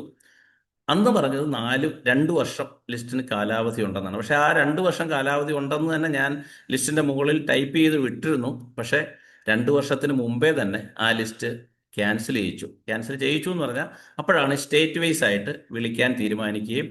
അപ്പോൾ അതുകൊണ്ട് കാലാവധി ഇല്ല. പക്ഷേ ഇപ്പം ഒരു സ്റ്റേറ്റ് വൈസ് ലിസ്റ്റ് വന്നിട്ട് 2 വർഷമായി. ഇനി അതിൻ്റെ മറ്റൊരു കാര്യം, നാമിൽ അന്ന് ഒന്നിച്ച് ഏതാണ്ട് 200ഓളം പേര് ജോയിൻ ചെയ്തു എങ്കിലും ഇനി അവരിൽ ആർക്കെങ്കിലുമൊക്കെ മെഡിക്കൽ ഓഫീസർ തസ്തികയിലോ മറ്റെന്തെങ്കിലും സ്ഥിരം ജോലി കിട്ടി പോകുമ്പോൾ ഒഴിയുന്ന വേക്കൻസികൾ മാത്രമേ ഉള്ളൂ. നാമിൽ നമുക്ക് നമ്മുടെ പ്രോജക്റ്റുകളിലേക്ക് HR സപ്പോർട്ട് കൊടുക്കാനാണ് നാമിലെ മെഡിക്കൽ ഓഫീസേഴ്സിന് എടുത്തേക്കുന്നത്. അതായത് ആശുപത്രികളിലാണ്. ഇപ്പോൾ പല ആശുപത്രികളിലും ശരിക്കും ചെന്ന് കഴിഞ്ഞാൽ 10ഓളം മെഡിക്കൽ ഓഫീസേഴ്സ് ഉണ്ട്, നാമിൻ്റെയും NHMൻ്റെയും ഒക്കെ ആയിട്ട്. അപ്പോൾ ഇപ്പോൾ ഏതാണ്ട് സർപ്ലസ് ആണ്. ഇനി പുതിയ പോസ്റ്റ് വരാനുള്ള സാധ്യത കേരളത്തിൽ കുറവാണ്. ഇല്ലെങ്കിൽ പിന്നെ നാം NHMനെ പോലെ ഡിസ്പെൻസറികൾ ആരംഭിക്കണം. അത് ഇതുവരെ തുടങ്ങിയിട്ടില്ല. അങ്ങനെ വല്ലതും തുടങ്ങുക, അല്ലെങ്കിൽ പുതിയ വേക്കൻസികൾ വരാനുള്ള സാധ്യതയില്ല. അപ്പോൾ എന്താ ചെയ്യുന്നതെന്ന് വെച്ചാൽ NHM ഇപ്പം ചെയ്യുന്നത് പോലെ ഇപ്പം NHM ചെയ്യുന്ന ഓരോ ജില്ലകളിലേക്ക് വിളിക്കുകയാണ്. ഇനി ഒരു പക്ഷേ അങ്ങനെയായിരിക്കും നാം വിളിക്കുന്നതെന്ന് ഞാൻ പ്രതീക്ഷിക്കുന്നു. നാം എന്ന് വിളിക്കുന്നു എന്ന് നമുക്കിപ്പോൾ പറയാൻ കഴിയില്ല. അതാണ് സ്ഥിതി. നിലവിലുള്ള ലിസ്റ്റിൻ്റെ കാലാവധി ഏകദേശം കഴിയാറായി. അതിന്ന് ചില ജില്ലകളിൽ ഇപ്പം എറണാകുളം, കോട്ടയം, അതായത് മധ്യ കേരളത്തിലുള്ള ചില ജില്ലകളിൽ 100-ന് പുറത്ത് വരെയുള്ള റാങ്കിലുള്ളവർ, എറണാകുളത്തൊക്കെ 107-ഓ 108-ഓ ഒക്കെ ആയിട്ടുണ്ട്. കോട്ടയത്തും അത്ര ആയിട്ടുണ്ട്. പക്ഷെ തിരുവനന്തപുരത്ത് 32-ലോ 33-ലോ കിടക്കുകയാണ്. കാര്യം 5 ഓപ്ഷൻ ഉണ്ടായിരുന്നു. 5 ജില്ലകൾ ഒരാൾക്ക് ഓപ്റ്റ് ചെയ്യായിരുന്നു. അപ്പോൾ ഈ മിഡിലുള്ളവരെല്ലാവരും കുറേ ആളുകൾ തന്നെ റാങ്കിൽ വന്നതുകൊണ്ട് ആ റാങ്ക് ലിസ്റ്റ് 105, 108 ഒക്കെ ആയി. തിരുവനന്തപുരത്തുള്ളത് 32 വരെ 33 വരെ ആയിട്ടുള്ളൂ. അപ്പോൾ അതിൻ്റെ ഡേറ്റ് എക്സാക്റ്റ് ആയിട്ട് പറയാൻ കഴിയില്ല. ഡോക്ടറെ ചാറ്റ് ബോക്സിൽ ക്വസ്റ്റ്യൻ ഉണ്ടല്ലോ. ഒന്ന് നോക്കി പറയാമോ എനിക്ക്? ഞാൻ ചാറ്റ് ബോക്സ് ലാസ്റ്റ് KPSC എക്സാമിൽ ലിസ്റ്റ് വന്ന എത്ര റാങ്ക് വരെ പോസ്റ്റിംഗ് കിട്ടിയിട്ടുണ്ട്? ആ കഴിഞ്ഞ ലിസ്റ്റ് 124 പേരായിരുന്നു മെയിൻ ലിസ്റ്റ്. അപ്പം 124 പേരായതുകൊണ്ട് തന്നെ നമ്മുടെ ഒരു പ്രതീക്ഷ എല്ലാവർക്കും പോസ്റ്റിംഗ് കിട്ടുമെന്നൊക്കെ ആയിരുന്നു. പക്ഷേ മൊത്തത്തിൽ നോക്കിയാൽ ലിസ്റ്റിൽ മൊത്തത്തിൽ പോസ്റ്റിംഗ് വന്നത് ഏതാണ്ട് 40 പേര് വരെ ആയിട്ടുള്ളൂ. ടോട്ടൽ കാൻഡിഡേറ്റ്സ് അതിൽ നിന്ന് പോസ്റ്റഡ് ഏതാണ്ട് 65ഓളമായി. അവിടെ എന്താ പ്രശ്നമെന്ന് വെച്ചാൽ അതിനു മുമ്പുള്ള ലിസ്റ്റിൽ, അതായത് 2023 നവംബറിൽ ക്യാൻസലായ ലിസ്റ്റിൽ ഒരു സുപ്രീം കോടതി കേസ് പെൻഡിങ് ഉണ്ട്. അതിൻ്റെ കഥയൊക്കെ പറഞ്ഞാൽ വളരെ വലിയ ചരിത്രമാണ്. അതായത് ആ ലിസ്റ്റ് ക്യാൻസലാകുന്ന ദിവസം അന്ന് ഉച്ചയ്ക്ക് ഒരു 10-40 പോസ്റ്റ് പുതിയതായി ക്രിയേറ്റ് ചെയ്തു. നിങ്ങൾക്കറിയായിരിക്കും, പുതിയ ഡിസ്പെൻസറികൾ തുടങ്ങി. പക്ഷെ അതിൽ 40 പോസ്റ്റ് ക്രിയേറ്റ് ചെയ്തെങ്കിലും 28 പേരെ മാത്രമേ ആ ലിസ്റ്റിൽ നിന്ന് എടുത്തുള്ളൂ. ബാക്കി 12 പേരെ PSC അന്ന് നിലവിലുള്ള നിയമം അനുസരിച്ച് ഈ 6:1:1 എന്നുള്ള റേഷ്യോയിൽ ബൈ ട്രാൻസ്ഫർ പ്രൊമോഷന് വേണ്ടി മാറ്റിയിട്ടു. ആ നിയമം പിന്നീട് മാറ്റി. അതായത് ബാക്ക്ലോഗ് ഉണ്ടാകില്ല എന്നുള്ള നിയമം ഇപ്പോൾ ഉണ്ട്. പക്ഷെ അന്ന് നിയമം അതാണ്. അപ്പോൾ ആ നിയമം പ്രകാരം 12 വേക്കൻസികൾ ഒഴിച്ചിട്ടു. ഓർക്കണം, ഈ റാങ്ക് ലിസ്റ്റിലുള്ളവരുടെ പരിശ്രമ ഫലമായിട്ടാണ് ആ വേക്കൻസികൾ വന്നത്. പക്ഷേ PSC അത് അഡ്വൈസ് ചെയ്യാൻ മടി കാണിച്ചു. അവർ അന്നുള്ള നിയമം അതാണ്. കാര്യം ഈ ബൈ ട്രാൻസ്ഫർ പ്രൊമോഷന് വേണ്ടി പോസ്റ്റ് ഒഴിച്ചിടണമെന്നായിരുന്നു. പക്ഷെ പിന്നീട് അത് നമ്മൾ സ്പെഷ്യൽ റൂൾ അമെൻഡ് ചെയ്തുകൊണ്ട് അത് മാറ്റി. ഇപ്പോൾ ഒരു പ്രൊമോഷൻ വരുമ്പോൾ ആളില്ലെങ്കിൽ PSC ലിസ്റ്റിൽ നിന്ന് എടുക്കാം. പിന്നെ അത് ബാക്ക്ലോഗ് കൊടുക്കേണ്ടതില്ല എന്നിപ്പോൾ പുതിയ നിയമം വന്നിട്ടുണ്ട്. പുതിയ സ്പെഷ്യൽ റൂൾ അമെൻഡ് ചെയ്ത് വന്നിട്ടുണ്ട്. പക്ഷെ അന്ന് അതാണ് നിയമം എന്നുള്ളത് കൊണ്ട് PSC അത് ഒഴിച്ചിട്ടു. അതിനെ ചോദ്യം ചെയ്തുകൊണ്ട് റാങ്ക് ലിസ്റ്റിലുള്ള കുറച്ച് ഡോക്ടർമാർ കേരള ഹൈക്കോടതിയിൽ കേസ് ഫയൽ ചെയ്തു. ഹൈക്കോടതിയുടെ സിംഗിൾ ബെഞ്ചിൽ നിന്നും ഡിവിഷൻ ബെഞ്ചിൽ നിന്നും അവർക്ക് അനുകൂലമായി, അതായത് ഈ കാൻഡിഡേറ്റ്സിന് അനുകൂലമായി വിധി വന്നു. പിന്നെ PSC അപ്പോൾ അതിനെതിരെ സുപ്രീം കോടതിയിൽ പോയി. സുപ്രീം കോടതിയിൽ പോയ ആ കേസ് അവിടെ കിടക്കുകയാണ്. ഈ കേസ് അവിടെ കിടക്കുന്നുണ്ട്. ഈ 12 എണ്ണം അവർ ഒഴിച്ചിട്ടിരിക്കുകയാണ്. അങ്ങനെ അതുപോലെ 12 എണ്ണം മാത്രമല്ല, ഈ അതുമായി ബന്ധപ്പെട്ട് കുറച്ച് വേക്കൻസികൾ അവർ ഒഴിച്ചു കിടപ്പുണ്ട്. അതിനകത്ത് ഈ പ്രൊമോഷൻ്റെ നിയമം പിന്നെ മാറിയത് കൊണ്ടും അതിനകത്തൊരു ക്ലാരിഫിക്കേഷൻ അങ്ങനെയൊക്കെ പറഞ്ഞിട്ട് എനിക്ക് തോന്നുന്നൊരു 10-20 വേക്കൻസികൾ ഒഴിഞ്ഞു കിടക്കുന്നുണ്ട്. ആ ഒരു കാരണം കൊണ്ടാണ്. ഇല്ലെങ്കിൽ ഒരു പക്ഷേ റാങ്ക് ലിസ്റ്റിൽ ഇപ്പം 40 പേര് വരെയുള്ള എല്ലാവരും എടുത്തു. അതൊരു 55 പേര് വരെയുള്ള, ഇല്ലെ 60 പേര് വരെയുള്ള എല്ലാവരും, മൊത്തം 65 പേരെയാണ് ഇപ്പോൾ എടുത്തിരിക്കുന്നത്. അതൊരു 85 വരെ പോകുമായിരുന്നു. 65 പേര്, 85 എന്ന് പറഞ്ഞാൽ കുറച്ച് പേര് സപ്ലിമെൻ്ററി ലിസ്റ്റിൽ നിന്നൂടാണ്. ചില കമ്മ്യൂണിറ്റികളിൽ ആളില്ലാത്തതുകൊണ്ട് സപ്ലിമെൻ്ററി ലിസ്റ്റിലാണ്. പ്രത്യേകിച്ച് ചില കമ്മ്യൂണിറ്റികൾ മാത്രമല്ല, ഇപ്പോൾ നിങ്ങൾക്കറിയായിരിക്കും സുപ്രീം കോടതിയുടെ ഒരു വിധി അനുസരിച്ച് ഈ ഫിസിക്കലി ഹാൻഡിക്യാപ്ഡിന് 4% മാറ്റി വെക്കണം. അത് തന്നെ കാറ്റഗറി തിരിച്ചു. ഒരു പക്ഷേ അത് കൃത്യമായി അങ്ങനെ പറയുന്നത് ശരിയല്ലെങ്കിൽ പോലും ആദ്യത്തെ പോസ്റ്റിംഗ് കിട്ടിയത് പോലും ഫിസിക്കലി ഹാൻഡിക്യാപ്ഡ് ഒരാളാണ്. അയാൾക്ക് PSC റിട്ടേണിൽ കിട്ടിയ മാർക്ക് -1 ആണ്. അതിനകത്തുള്ള റിട്ടേണിൽ കിട്ടിയ മാർക്ക് -1 ആണ്. ഒന്നും എഴുതാതിരുന്നേ പോലും 0 കിട്ടുമായിരുന്നു. അയാൾക്ക് ഇന്റർവ്യൂവിന് കിട്ടിയ മാർക്ക് 9 ആണ്, ടോട്ടൽ മാർക്ക് 8 ആണ്. ആ ആളാണ് 1ാം റാങ്ക് കിട്ടിയ ആളിനേക്കാൾ മുമ്പേ പോസ്റ്റിംഗ് കിട്ടിയത്. അത് വേറെ നമ്മുടെ നിയമങ്ങളുടെ ഒരു പ്രത്യേകതയാണ്, ഇല്ലെങ്കിൽ സുപ്രീം കോടതി വിധിയുടെ ഒരു ഭാഗം. അങ്ങനെ കുറച്ച് പേര് സപ്ലിമെന്ററി ഫിസിക്കലി ഹാൻഡിക്യാപ്ഡും ഒക്കെ കയറിയത് കൊണ്ട് മൊത്തത്തിൽ 65-68 വരെ ആയിട്ടുണ്ട്. പക്ഷേ കംപ്ലീറ്റ് ആയിട്ട് എല്ലാവരും കയറിയത് 40 വരെയുള്ള ആളുകളേ ഉള്ളൂ. പക്ഷേ ഇനി കുറച്ച് വേക്കൻസികൾ വരുന്നുണ്ട്, കുറേ റിട്ടയർമെന്റുകളും വരുന്നുണ്ട്. അതിനനുസരിച്ച് ആനുപാതികമായിട്ട് പ്രൊമോഷൻ നടക്കാത്തതുകൊണ്ട്. അപ്പോൾ ഇതിനകത്ത് എന്താ പ്രശ്നം എന്ന് വെച്ചാൽ, റിട്ടയർ ചെയ്യുന്നത് ചീഫ് മെഡിക്കൽ ഓഫീസർമാരോ സൂപ്രണ്ടുമാരോ DMOമാരോ ആണ്. പക്ഷെ ആ പോസ്റ്റിലേക്ക് ഡയറക്റ്റായിട്ട് PSC എടുക്കാൻ പറ്റത്തില്ല. അവരുടെ പോസ്റ്റിലേക്ക് പ്രൊമോഷൻ നടക്കണം. പ്രൊമോഷൻ നടന്ന് MO പോസ്റ്റ് വേക്കൻ്റ് ആയാൽ മാത്രമേ PSCക്ക് അവരെ ഈ കാൻഡിഡേറ്റ്സിനെ അഡ്വൈസ് ചെയ്യാൻ പറ്റത്തുള്ളൂ.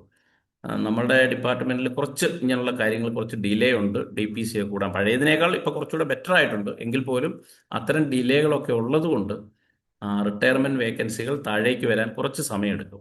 അങ്ങനെ കുറച്ച് വേക്കൻസികൾ ഇപ്പോൾ വേക്കൻ്റ് ആയിട്ട് കിടക്കുന്നുണ്ട്. അതും ഉടനെ ഫില്ല് ചെയ്യുമ്പോൾ ഏതാണ്ട് മെയിൻ ലിസ്റ്റിൽ ഒരു 65-70 പേര് വരെ ഈ ജൂണിനകത്ത് വെച്ച് കയറിയതായിട്ട് നമുക്ക് കൂട്ടാം. എന്തായാലും 124 പേരുള്ളതിൽ ഒരു 110 പേര് വരെയുള്ള എല്ലാവരും കയറുമെന്നാണ് നമ്മുടെ പ്രതീക്ഷ. പുതിയ ഡിസ്പെൻസറുകളൊന്നും അനുവദിച്ചില്ലെങ്കിൽ, കൂട്ടത്തിൽ എന്തെങ്കിലും പുതിയ ഡിസ്പെൻസറുകൾ അനുവദിക്കുകയാണെങ്കിൽ അവരിവിടെ കയറും. ഡോക്ടർ, നിലവിലെ സാഹചര്യത്തിൽ പുതിയ ഡിസ്പെൻസറി അനുവദിക്കാൻ എവിടെ അനുവദിക്കുന്നത്? ഓൾമോസ്റ്റ് അങ്ങനെ എല്ലായിടത്തും ആയിട്ടില്ലേ? അങ്ങനെ ചോദിച്ചാൽ ശരിക്കും പറഞ്ഞാൽ ഈ സർക്കാർ ഇറങ്ങി പോകുന്നതിന് മുമ്പ് ഒരു ഫയൽ അതിൻ്റെ ഏതാണ്ട് നമ്മൾ ഈ പറയുന്ന പോലെ കപ്പിനും ചുണ്ടിനും ഇടയിൽ നഷ്ടപ്പെട്ടു എന്ന് പറയുന്ന പോലെയാണ്. SCP ഡിസ്പെൻസറികൾ 29ലേക്ക് PSC പെർമനന്റ് പോസ്റ്റിംഗ് നടത്താൻ ഫിനാൻസ് വരെ അപ്രൂവൽ കൊടുത്തതാണ്. പക്ഷെ ഓർഡർ ആയില്ല. ഓർഡർ ആകാൻ സമയം കിട്ടിയില്ല എന്ന് പറയുന്നതാണ് സത്യം പറഞ്ഞാൽ. ഞാൻ അതിൻ്റെ പുറകിൽ കുറച്ച് ഉണ്ടായിരുന്ന ഒരാളായതുകൊണ്ട്, നമുക്ക് SCP ഡിസ്പെൻസറികൾ ഉണ്ടല്ലോ, സ്പെഷ്യൽ കമ്പോണന്റ് പ്ലാനിലുള്ള ഈ SC ഫണ്ടിൽ വർക്ക് ചെയ്യുന്ന സ്ഥാപനങ്ങൾ, അതിനൊരു 29 ഡിസ്പെൻസറികൾ അവിടെ പെർമനന്റ് പോസ്റ്റിംഗ് ആക്കാൻ അവർക്ക് ഫണ്ട് വരുന്നത്, സാലറി വരുന്നത് SC ഡിപ്പാർട്ട്മെന്റിൽ നിന്നാണ്. പക്ഷെ അത് PSCയിൽ ചെയ്യാനായിട്ടുള്ള എല്ലാം ശരിയായതാണ്. ഫിനാൻസിൻ്റെ അപ്രൂവലായിരുന്നു കുറേ പ്രശ്നമായിട്ട് കിടന്നത്. അതും ശരിയായി വന്നു. പക്ഷേ ഓർഡേഴ്സ് ആക്കാൻ പറ്റിയില്ല. ഇല്ലെങ്കിൽ ഒരു പക്ഷേ കഴിഞ്ഞ സർക്കാർ ഇറങ്ങി പോകുന്നതിന് മുമ്പ്, ഇനി അത് നടക്കുമെന്ന് എനിക്ക് വിശ്വാസമില്ല. പക്ഷേ അതിൻ്റെ ഫയൽ പിന്നെ ഉണ്ട്, ഫയൽ കിടപ്പുണ്ട്. അത് ഇനി ആരെങ്കിലും ഒന്നുകൂടെ ടേക്കപ്പ് ചെയ്യുമെന്ന് എനിക്കറിയത്തില്ല. അങ്ങനെ ഒരു 29 ഡിസ്പെൻസറികളാണ് നമ്മളിപ്പോൾ പ്രതീക്ഷിച്ചിരുന്നത്. ആ 29 കൂടെ വന്നാൽ ഒരു പക്ഷേ ഈ പറഞ്ഞ മുഴുവൻ പേരും കയറുമായിരുന്നു. ഡോക്ടറെ, അത് ഒരു ക്വസ്റ്റ്യൻ ഉണ്ട്. നെക്സ്റ്റ് KPSC എക്സാം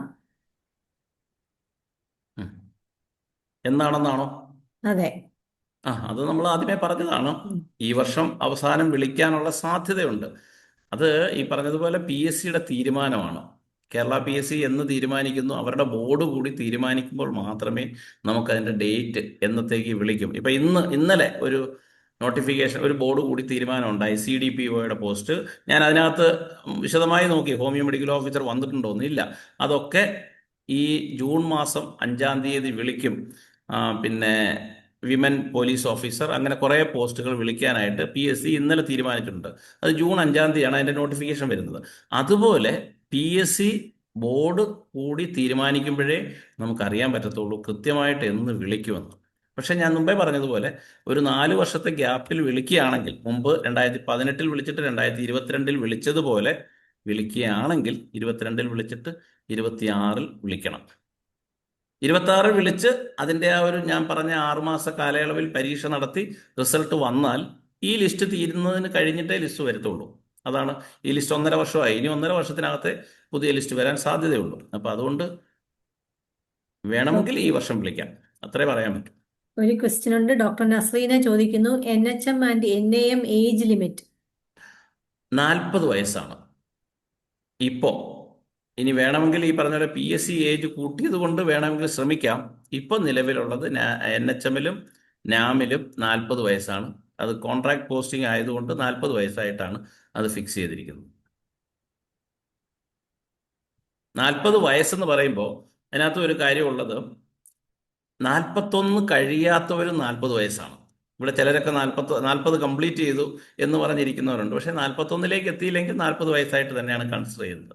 അതുകൊണ്ട് തന്നെ മിക്കവാറും ഡേറ്റ് ഓഫ് ബർത്ത്, അതായത് 86-ന് ശേഷം ജനിച്ചവർ ഇല്ലെങ്കിൽ അങ്ങനെയൊക്കെ പറയാറുണ്ട്. അങ്ങനെ വരുമ്പോൾ ചിലപ്പോൾ ഒരു വർഷത്തിൻ്റെയൊക്കെ ഒരു റിലാക്സേഷൻ പലർക്കും കിട്ടാറുണ്ട്. അതുപോലെ PSC ഏജ് പറയുമ്പോൾ മിക്കവാറും ഒരു വർഷത്തിൻ്റെ ബെനിഫിറ്റ് നമുക്ക് കിട്ടാറുണ്ട്. കാര്യം PSC ഇപ്പോൾ ഇന്ന് PSC വിളിച്ചാലും ഈ 2026 ജനുവരി 1-ന് കംപ്ലീറ്റ് ചെയ്ത ഏജ്, ഏത് വർഷമാണോ വിളിക്കുന്നത് ആ വർഷത്തെ 1-ാമത്തെ ദിവസം കംപ്ലീറ്റ് ചെയ്ത ഒരാളുടെ ഡേറ്റ് ഓഫ് ബർത്ത് ജനുവരി 2-നാണെങ്കിൽ അയാൾക്ക് പിറ്റേ ദിവസം ഒരു വയസ്സൂടെ കൂടും. പക്ഷേ അത് കൂട്ടത്തില്ല. ജനുവരി 1-ന് കംപ്ലീറ്റ് ചെയ്ത ഏജാണ് കൺസിഡർ ചെയ്യുന്നത്. അപ്പോൾ അതുകൊണ്ട് തന്നെ 40 വയസ്സെന്ന് പറഞ്ഞാൽ, അല്ലെങ്കിൽ 44 വയസ്സെന്ന് പറഞ്ഞാൽ 45-ന് അടുത്തുള്ളവർക്കും അപ്ലൈ ചെയ്യാൻ പറ്റാറുണ്ട്. അതുപോലെ റിലാക്സേഷൻ കിട്ടുമെന്നാണ് ഞാൻ പറഞ്ഞത്. ഓക്കെ. അടുത്ത ഒരു ക്വസ്റ്റ്യൻ ഉണ്ട്. ഹോമിയോ ഇൻഷുറൻസ് മെഡിക്കൽ ഓഫീസർ എത്ര വേക്കൻസി വരെ കാണാൻ ചാൻസ് ഉണ്ട്? അതാണ് മുമ്പേ മനോജ് ഡോക്ടർ ചോദിച്ചതും, അല്ലെ മനോജ് ഡോക്ടർ പറഞ്ഞു വന്നത്. നമുക്ക് 15 ഡിസ്പെൻസറികളാണ് ഉള്ളത്, PSC പോസ്റ്റിംഗ് ഉള്ളത്. അവിടെ ഏതാണ്ട് 8-9 ഡിസ്പെൻസറികൾ 2018 മെഡിക്കൽ ഓഫീസർ തസ്തികയിൽ എടുത്തതാണ്. എന്ന് വെച്ചാൽ അവരാരും റിട്ടയർ ചെയ്യാറായിട്ടില്ല. ബാക്കിയുള്ളതാണ് പിന്നെയും ഒരു സാധ്യതയുള്ളത്. നിലവിൽ ഒരു വേക്കൻസി മാത്രമേ ഉള്ളൂ. നിലവിൽ ആലപ്പുഴ ജില്ലയിലെ പാതിരപ്പള്ളി ഡിസ്പെൻസറിയിലാണ് ഒരു വേക്കൻസി ഉള്ളത്. പിന്നീട് വരുന്ന വേക്കൻസികളാണ് ഇനി ഉണ്ടാകുന്നത്. പരമാവധി 4-5 ഉണ്ടാകാൻ സാധ്യതയുണ്ട് ഈ 3 വർഷത്തെ കാലയളവിൽ. അതിൽ കൂടുതൽ എന്തായാലും ഉണ്ടാകില്ല. കാര്യം നമുക്ക് മൊത്തം ESIയിൽ 15 ഡിസ്പെൻസറികളേ ഉള്ളൂ. ഡോക്ടറെ, അപ്പൊ ഇതോടൊപ്പം തന്നെ ശരിക്കും നമ്മൾ ചിന്തിക്കേണ്ട വേറെ വിഷയം കൂടെ. അതായത് ഏതൊക്കെ മേഖലകളിൽ ഇത് വർദ്ധിപ്പിക്കാൻ കഴിയുന്നതോട് ചിന്തിക്കണം. കാരണം ഇതിനകത്തുള്ള വിദ്യാർത്ഥികളുടെ രക്ഷകർത്താക്കൾ പല സ്വാധീനമുള്ളവരാണ്. അപ്പൊ പാരന്റ്സിന്റെ കൂടെ ഇൻവോൾവ്മെന്റ് ഉണ്ടെങ്കിൽ മാത്രമേ ഇതൊക്കെ മുമ്പോട്ട് പോവുള്ളൂ. അതൊക്കെ നടക്കുന്നില്ല എന്നുള്ളതാണ് പ്രശ്നം. തീർച്ചയായിട്ടും അതിനെപ്പറ്റി പറഞ്ഞു കഴിഞ്ഞാൽ, നമ്മുടെ റിട്ടയർഡ് മെഡിക്കൽ ഓഫീസേഴ്സിന്റെ കൊല്ലത്ത് നമ്മളൊരു സംഘടന പോലെ രൂപീകരിച്ചിട്ടുണ്ട്. അപ്പം അതിനകത്ത് ESIയിലെ ഡെപ്യൂട്ടി ഡയറക്ടറായിരുന്ന ഡോക്ടർ ലെനിൻ ഡോക്ടറുണ്ട്. അപ്പം ലെനിൻ ഡോക്ടർ ഡെപ്യൂട്ടി ഡയറക്ടറായിട്ട് ഇരിക്കുമ്പോഴാണ് നമുക്ക് ഹോമിയോയിൽ ലാസ്റ്റ് ഡിസ്പെൻസറി അനുവദിച്ചത്. അദ്ദേഹം തന്നെ പറഞ്ഞു, അന്ന് തൊഴിൽ വകുപ്പ് മന്ത്രിയായിരുന്ന ശ്രീ കടവൂർ ശിവദാസന്റെ പ്രത്യേക ഇൻട്രസ്റ്റിലാണ് 8 ഡിസ്പെൻസറി കണ്ട ആ ഒരു വർഷം 1-2 വർഷങ്ങൾ അനുവദിച്ചു. 40 കൊല്ലമായ? ഇല്ല, 40 ഒന്നും ആയിട്ടില്ല. ഒരു 86-ഓ 88-ലോ അങ്ങനെ കണ്ടാണ്. എനിക്ക് 82-87 കർണാടക മന്ത്രിസഭയിലല്ലായിരുന്നോ? അതെ, അതാണെന്ന് തോന്നുന്നു. അപ്പം അതുപോലെ ആരെങ്കിലും ഇറങ്ങി നടന്ന്, ഞാൻ മുമ്പേ പറഞ്ഞ എൻ്റെ നാട്ടിലെ എഴുകോൺ ഡിസ്പെൻസറി, അത് ഞാൻ അതിൻ്റെ രാഷ്ട്രീയം പറയല്ല, ശ്രീ കൊടിക്കുന്നിൽ സുരേഷിനെ ഞാൻ കൊടിക്കുന്നിൽ സുരേഷുമായിട്ടുള്ള ഒരു അടുപ്പത്തിൻ്റെ പുറത്ത് ഞാൻ നടന്ന്, ഇല്ലെങ്കിൽ ഞാനും കൊടിക്കുന്നിൽ സുരേഷും ഒക്കെ അങ്ങനെ ഉണ്ടായ ഒരു ഡിസ്പെൻസറി. പക്ഷെ അത് ഇതുവരെ PSCക്ക് വിട്ടിട്ടില്ല. അവിടെ ഇപ്പോൾ പിന്നെ ഒരു പക്ഷേ പത്രങ്ങളിലൊക്കെ വായിച്ചു കാണും, അവിടെ ഒരു ഇൻ്റഗ്രേറ്റഡ് ഹോസ്പിറ്റൽ വരാനായിട്ടുള്ള ശ്രമമൊക്കെ നടക്കുന്നുണ്ട്. കാര്യം അതിനുള്ള സ്ഥലമുണ്ട്. ഏതാണ്ട് 40 ഏക്കറോ 50 ഏക്കറോ കിടപ്പുണ്ട്. കാട് പിടിച്ച് കിടക്കുക. ഈ ഇടയ്ക്കും അവിടെ രാഷ്ട്രീയ പാർട്ടികൾ അവിടെ പാമ്പ് കയറുന്നു എന്ന് പറഞ്ഞ് സമരം ചെയ്തതാണ്. അപ്പോൾ അവിടെ ഒരു ESI മെഡിക്കൽ കോളേജ് വരാനായിട്ട് സാധ്യതയുണ്ട്. അതിനകത്ത് എല്ലാ സിസ്റ്റംസിനും ഹോസ്പിറ്റൽ തുടങ്ങാം എന്നൊക്കെ പറയുന്നുണ്ട്. പക്ഷെ അതിനുവേണ്ടി ആരെങ്കിലും ശ്രമിക്കുക മീൻസ് അതിന്റെ പുറകെ നടക്കണം. നടന്നേ പറ്റത്തുള്ളൂ. ഇപ്പൊ നടക്കുന്ന പരീക്ഷ എഴുതാൻ മാത്രം ശ്രമിക്കുന്ന അവിടെ പ്രശ്നം. അതെ, അവിടെയാണ് ഈ പ്രശ്നം. നമ്മളുടെ കാര്യം നോക്കാനായിട്ട് പോകുന്നു. അടൂർ ഹോസ്പിറ്റൽ എന്തായത്? അടൂരിനകത്ത് ഒരു ഫണ്ട് ഹോസ്പിറ്റൽ ഡോക്ടർ ബിജു അതെ, അതെനിക്കറിയില്ല. അത് എവിടെ വരെ എത്തിയെന്ന് എനിക്ക് അറിയില്ല. അതിന്റെ ഏതാണ്ട് വഴിക്കൊക്കെ എത്തിയിട്ടുണ്ട്. പക്ഷെ പിന്നീട് അത് നടന്നിട്ടില്ല. നമ്മൾ കൂട്ടായിട്ട് എല്ലാ സ്വാധീനങ്ങളും പ്രയോഗിച്ച് സർക്കാരുകൾ മാറി മാറി വരും. അവരെ കണ്ട് നമ്മൾ പലപ്പോഴും പറയാറുണ്ടല്ലോ, കരയുന്ന കുഞ്ഞിനെ പാലുള്ളൂ എന്ന് പറയുന്നത് പോലെ കുറേ പറഞ്ഞാൽ മാത്രമേ കിട്ടുകയുള്ളൂ. അല്ലാതെ സർക്കാർ അനുവദിച്ചോളും എന്ന് പറഞ്ഞ് നമ്മൾ കാത്തിരുന്നാൽ നടക്കും തോന്നുന്നില്ല. ഞാനത് പറയാൻ കാര്യം ഡോക്ടറെ, ഞാൻ ജോലി ചെയ്യുന്ന സ്ഥലത്ത് അടുത്തൊരു PSC ഉണ്ട്. അപ്പം അത് 1984-ലാണ് ആരും ചോദ്യങ്ങൾ ചോദിക്കാത്തത് മാത്രം പറയുകയാണ്. അവിടെ ഒരു ശിലാഫലകം വെച്ചിട്ടാണ് എഴുതുന്നത്, സർക്കാർ റൂറൽ ഹെൽത്ത് ഡിസ്പെൻസറി 1984. അന്നത്തെ രാമേന്ദ്ര നായർ മന്ത്രി തറക്കല്ലിട്ടതാണ്. പക്ഷെ ഇന്ന് അതുണ്ടല്ലോ കുടുംബാരോഗ്യ കേന്ദ്രമായിട്ട് മാറിയിട്ടുണ്ട്. ഇപ്പുറം നമ്മുടെ സ്ഥാപനം അന്നും ഡിസ്പെൻസറി ഇന്നും ഡിസ്പെൻസറി. അന്ന് 3 ഫുൾ ടൈം ഒരു പാർട്ട് ടൈം, ഇന്നും അത് തന്നെ. മറ്റേടത്ത് 10-40 സ്റ്റാഫായി. ഈ ഒരു എഫക്ട് നമ്മളതുപോലെ നമ്മുടെ സമൂഹത്തിൽ നിന്നുണ്ടാകുന്നില്ല പറഞ്ഞു വരുന്നത്. നമ്മൾ എപ്പോഴും പറയും ഒരു പഞ്ചായത്തിൽ ഒരു ഡിസ്പെൻസറി, അപ്പം എല്ലാ പഞ്ചായത്തിലും ഡിസ്പെൻസറി ആയി, NHM ഒക്കെ ആയപ്പോൾ ഡിസ്പെൻസറി ആയി. പക്ഷേ ഞാൻ 95-ല് കാസർഗോഡ് വർക്ക് ചെയ്യുമ്പോൾ അവിടെ 6-7 പഞ്ചായത്തുകളിൽ 2 ഡിസ്പെൻസറി വീതം ഉണ്ടെന്ന്. അതായത് ഞാൻ വർക്ക് ചെയ്ത കോടോം ബേളൂർ പഞ്ചായത്ത് എന്ന് പറഞ്ഞാൽ, കോടോത്ത് എന്നൊക്കെ പറഞ്ഞ വളരെ പ്രസിദ്ധമായ കോടോത്ത് ഗോവിന്ദൻ നായരുടെയൊക്കെ സ്ഥലമായ കോടോത്താണ്. അവിടെ ഒരു പഞ്ചായത്തിൽ തന്നെ കോടോം ഡിസ്പെൻസറി ഉണ്ട്, താഴെ ബേളൂർ ഡിസ്പെൻസറി ഉണ്ട്. തൊട്ടടുത്ത രാജപുരം പഞ്ചായത്തിൽ പനത്തടി ഡിസ്പെൻസറി ഉണ്ട്, രാജപുരം ഡിസ്പെൻസറി ഉണ്ട്. അതുപോലെ ഇപ്പം ഞാൻ വീണ്ടും അവിടെ DMO ആയിട്ട് ചെന്നപ്പോൾ വീണ്ടും പല പഞ്ചായത്തുകളിലും പുതിയ 2 ഡിസ്പെൻസറി ആയിട്ടുണ്ട്. ഇപ്പോൾ ഇവിടെ തന്നെ നമുക്ക് കൊല്ലം ജില്ലയിൽ തന്നെ എടുത്തു കഴിഞ്ഞാൽ പിറവന്തൂർ പഞ്ചായത്തിൽ 3 ഡിസ്പെൻസറി ഉണ്ട്. 2 ഗവൺമെന്റ് ഡിസ്പെൻസറിയും ഒരു SCP ഡിസ്പെൻസറിയും. പിറവന്തൂർ ഡിസ്പെൻസറി ഉണ്ട്, മുള്ളുമല ഡിസ്പെൻസറി അവിടെ വന്നതാണ്. മൂന്നാമത് ഇത് രണ്ടും ഉള്ളിടത്ത് തന്നെ SCPയിൽ കടക്കാമണം എന്ന് പറഞ്ഞ സ്ഥലത്ത് അതും അപ്പോൾ ഒരു പഞ്ചായത്തിൽ ഒന്നേ ആകാവൂ എന്നൊന്നും നിർബന്ധമൊന്നുമില്ല, പുതിയ ഡിസ്പെൻസറികളാകാം. അതുപോലെ ഒരു പഞ്ചായത്തിൽ ഒന്നെന്ന് പറയുന്നിടത്ത് തന്നെ ഈ തൃശ്ശൂർ കോർപ്പറേഷനിലാകെ ഒരേ ഒരു ഡിസ്പെൻസറി ഉള്ളൂ. തൃശ്ശൂർ കോർപ്പറേഷനിൽ അയ്യന്തോൾ ഗവൺമെന്റ് ഹോമിയോ ഡിസ്പെൻസറി മാത്രമേ ഉള്ളൂ. ഞാൻ അവിടെ CMO ആയിട്ട് ഇവിടുന്ന് പ്രൊമോഷനായിട്ട് ചെല്ലുന്നു. കോർപ്പറേഷന്റെ ആദ്യത്തെ മീറ്റിംഗിൽ മേയർ എന്നോട് ചോദിക്കുകയാണ്, ഞങ്ങളുടെ തൃശ്ശൂർ കോർപ്പറേഷനിലുള്ള ആയുർവേദ ഡിസ്പെൻസറികൾക്കെല്ലാം കൂടെ 40 ലക്ഷം രൂപയാണ് മരുന്നിന് കൊടുക്കുന്നത്, അത്രയും തുക ഹോമിയോ ഡിസ്പെൻസറിക്കും തന്നേക്കട്ടെ എന്ന്. ഞാൻ നെഞ്ചത്ത് കൈവച്ചു, 40 ലക്ഷം രൂപയുടെ മരുന്ന് വാങ്ങിയാൽ നമ്മൾ എന്ത് ചെയ്യും? ഞാൻ പറഞ്ഞു, സാർ അത് വേണ്ട, 4 ലക്ഷം മതി. അപ്പം അതായത് ആയുർവേദത്തിന് കൊടുക്കുന്ന അത്രയും പൈസ നമുക്ക് തരാമെന്നുള്ളതാണ്. അപ്പോഴാണ് അറിയുന്നത് തൃശ്ശൂർ കോർപ്പറേഷനിൽ ആകെ ഈ ഒരൊറ്റ ഡിസ്പെൻസറിയേ ഉള്ളൂ. തൃശ്ശൂർ കോർപ്പറേഷൻ വലിയൊരു കോർപ്പറേഷനാണ്. അപ്പോൾ അതുപോലുള്ള സ്ഥലങ്ങളിലൊക്കെ നമുക്ക് കൂടുതൽ ഡിസ്പെൻസറികൾ. അപ്പോൾ ഒരു പഞ്ചായത്തിൽ ഒന്നെന്ന് പറഞ്ഞാൽ മുനിസിപ്പാലിറ്റിയിൽ ഒന്നാകണമെന്നൊന്നുമില്ല. മുനിസിപ്പാലിറ്റിയിലൊക്കെ ഇഷ്ടംപോലെ, ഇപ്പം പുനലൂർ മുനിസിപ്പാലിറ്റി, കൊല്ലം ജില്ലയിലെ പുനലൂർ മുനിസിപ്പാലിറ്റിയിൽ ഹോസ്പിറ്റലും ഉണ്ട്, ഡിസ്പെൻസറിയും ഉണ്ട്. അപ്പോൾ അതുപോലെ ഒന്നിലധികം ഡിസ്പെൻസറികളാകാവുന്നതേ ഉള്ളൂ. കാര്യം ഹോമിയോ ഡിസ്പെൻസറി ഒന്നും തുടങ്ങാൻ മുമ്പേ പറഞ്ഞ കുടുംബാരോഗ്യ കേന്ദ്രം 40 സ്റ്റാഫിന്റെ, നമ്മളുടേത് വെറും 4 സ്റ്റാഫിന്റെ സാമ്പത്തിക ബാധ്യതയെ വരുന്നുള്ളൂ. അത് അവരെ കൺവിൻസ് ചെയ്യിച്ചിട്ട് ജനങ്ങൾക്ക് ഇത് കൂടുതൽ ഉപകാരപ്രദമാണ് എന്നുള്ള കാര്യം അവരെ ബോധ്യപ്പെടുത്തിക്കൊണ്ട് ആ രീതിയിലേക്ക് ഇപ്പം നമ്മൾ ഇന്നിപ്പം ഞാനൊരു പോസ്റ്റ് കണ്ടു, അഹിംസ് പബ്ലിക്കിന് എങ്ങനെ ഗുണപ്രദമാകും എന്നുള്ള രീതിയിൽ ഒരു പോസ്റ്റ് ഡിപ്പാർട്ട്മെന്റ് ഇറക്കിയതാണ്. അപ്പം അതിനകത്ത് ആശുപത്രികളിലേക്ക് ഇനി വീട്ടിലിരുന്നുകൊണ്ട് തന്നെ മൊബൈലിൽ തന്നെ നമുക്ക് ഇത് ബുക്ക് ചെയ്യാൻ പറ്റും, അപ്പോയിൻമെന്റ് ബുക്ക് ചെയ്യാൻ പറ്റും, അങ്ങനെ കുറേ സൗകര്യങ്ങൾ. അപ്പോൾ ഇതുപോലുള്ള സൗകര്യങ്ങൾ ബോധ്യപ്പെടുത്തിക്കൊണ്ട് കൂടുതൽ പോസ്റ്റിംഗ് ഉണ്ടാകാനുള്ള ശ്രമം നടത്തുക, അതാണ് നമുക്ക് ചെയ്യാൻ പറ്റുന്നത്. അല്ലാതെ ഇനിയിപ്പോൾ എല്ലാ പഞ്ചായത്തിലും ഡിസ്പെൻസറി ആയി ഇനി പുതിയതൊന്നും അനുവദിക്കില്ല എന്ന് നമ്മൾ തന്നെ പറഞ്ഞങ്ങ് ഉറച്ചിരിക്കാതെ നമ്മൾ ഇറങ്ങിത്തിരിക്കണം. നമ്മൾ മീൻസ് ഞാനത് കുറ്റം പറയുകയാണെന്ന് തോന്നരുതും. നമ്മുടെ ഈ പ്രൊഫഷണൽ സംഘടനകൾ ISK ആയാലും IHMA ആയാലും ഈ അടുത്ത കാലത്തൊന്നും പുതിയ ഡിസ്പെൻസറികൾ അനുവദിക്കുന്നതിനെ കുറിച്ചോ ഇല്ലെങ്കിൽ അങ്ങനെയുള്ള കാര്യങ്ങളെ കുറിച്ചോ ഒന്നും അവരാരും സംസാരിക്കുന്നതായിട്ട് ഞാൻ കണ്ടിട്ടില്ല. അവരുടെ എല്ലാവരും കൂട്ടായിട്ട് ഡോക്ടറെ, എനിക്ക് തോന്നിയൊരു പ്രധാന വിഷയം എന്ന് പറഞ്ഞാല് ഈ പ്രൊഫഷനും വിദ്യാർത്ഥികളും തമ്മിലൊരു ഗ്യാപ്പ് ഉണ്ട്. വിദ്യാർത്ഥികൾ വേറെ ലോകത്താണെന്നുള്ളതാണ്. ഡോക്ടർമാർ ചോദിക്കുന്നത് അവർ വേറെ ലോകത്താണ്. ഈ കുട്ടികൾ പഠിച്ചു വന്നാൽ അവർക്ക് ജീവിതമാർഗം ഉണ്ടെങ്കിൽ പഠിക്കാൻ ആളുണ്ടാവുമെന്ന് കോളേജ് അധ്യാപകർ വിചാരിക്കുന്നില്ല. വളരെ നിരുത്സാഹപ്പെടുത്താൻ ശ്രമിക്കുകയാണ്. അപ്പൊ നമ്മൾ ഒരുമിച്ച് നിന്നാൽ മാത്രമേ ഇത് കാര്യം നടക്കുകയുള്ളൂ. അത് പ്രധാനപ്പെട്ട വേദി ആയതുകൊണ്ട് ഇവിടെ പറഞ്ഞതേ ഉള്ളൂ.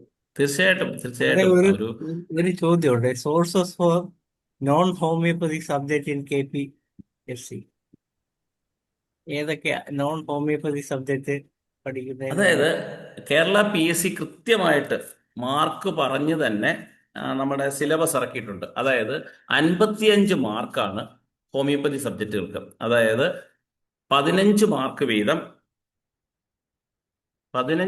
വീതം ഓർഗനോൺ, മെറ്റീരിയ മെഡിക്ക, റെപ്പർട്ടറിക്ക് പോലും 15 മാർക്കുണ്ട്.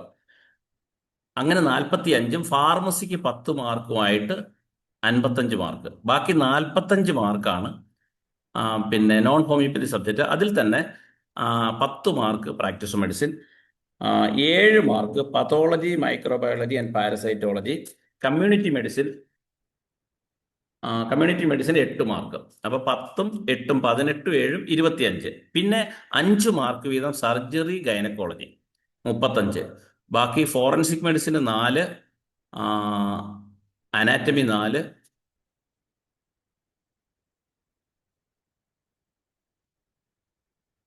അല്ല, ഫോറൻസിക് മെഡിസിൻ 3, സർജറി 4, പിന്നെ അനാറ്റമി 3, ഫിസിയോളജി 5. അങ്ങനെ മാർക്ക് കൃത്യമായിട്ട് നിങ്ങൾ PSC ഗൂഗിളിൽ വെറുതെ ഒന്ന് സെർച്ച് ചെയ്താൽ മതി.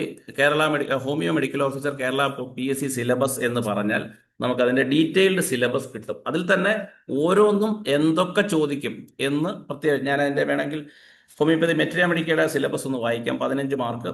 Basic concepts, classification, sources of homeopathy materia medica, nosodes and sarcodes, concordance or remedy relationship, then constitution, temperament, diathesis, drugs and tissue remedies, first BHMS to fourth BHMS. ഇങ്ങനെ ഓരോന്നും ഓർഗൻ ഓഫ് മെഡിസിൻ ആണെങ്കിൽ history of medicine, life history of Samuel Hahnemann, his contributions, fundamental principles of homeopathy, homeopathic prophylaxis, different editions of organ of medicine, pioneers of homeopathy, aphorisms, chronic diseases, miasm, homeopathy philosophy, contributions of doctor Kent, H. A. Robert, Stuart Close and Richard Hughes.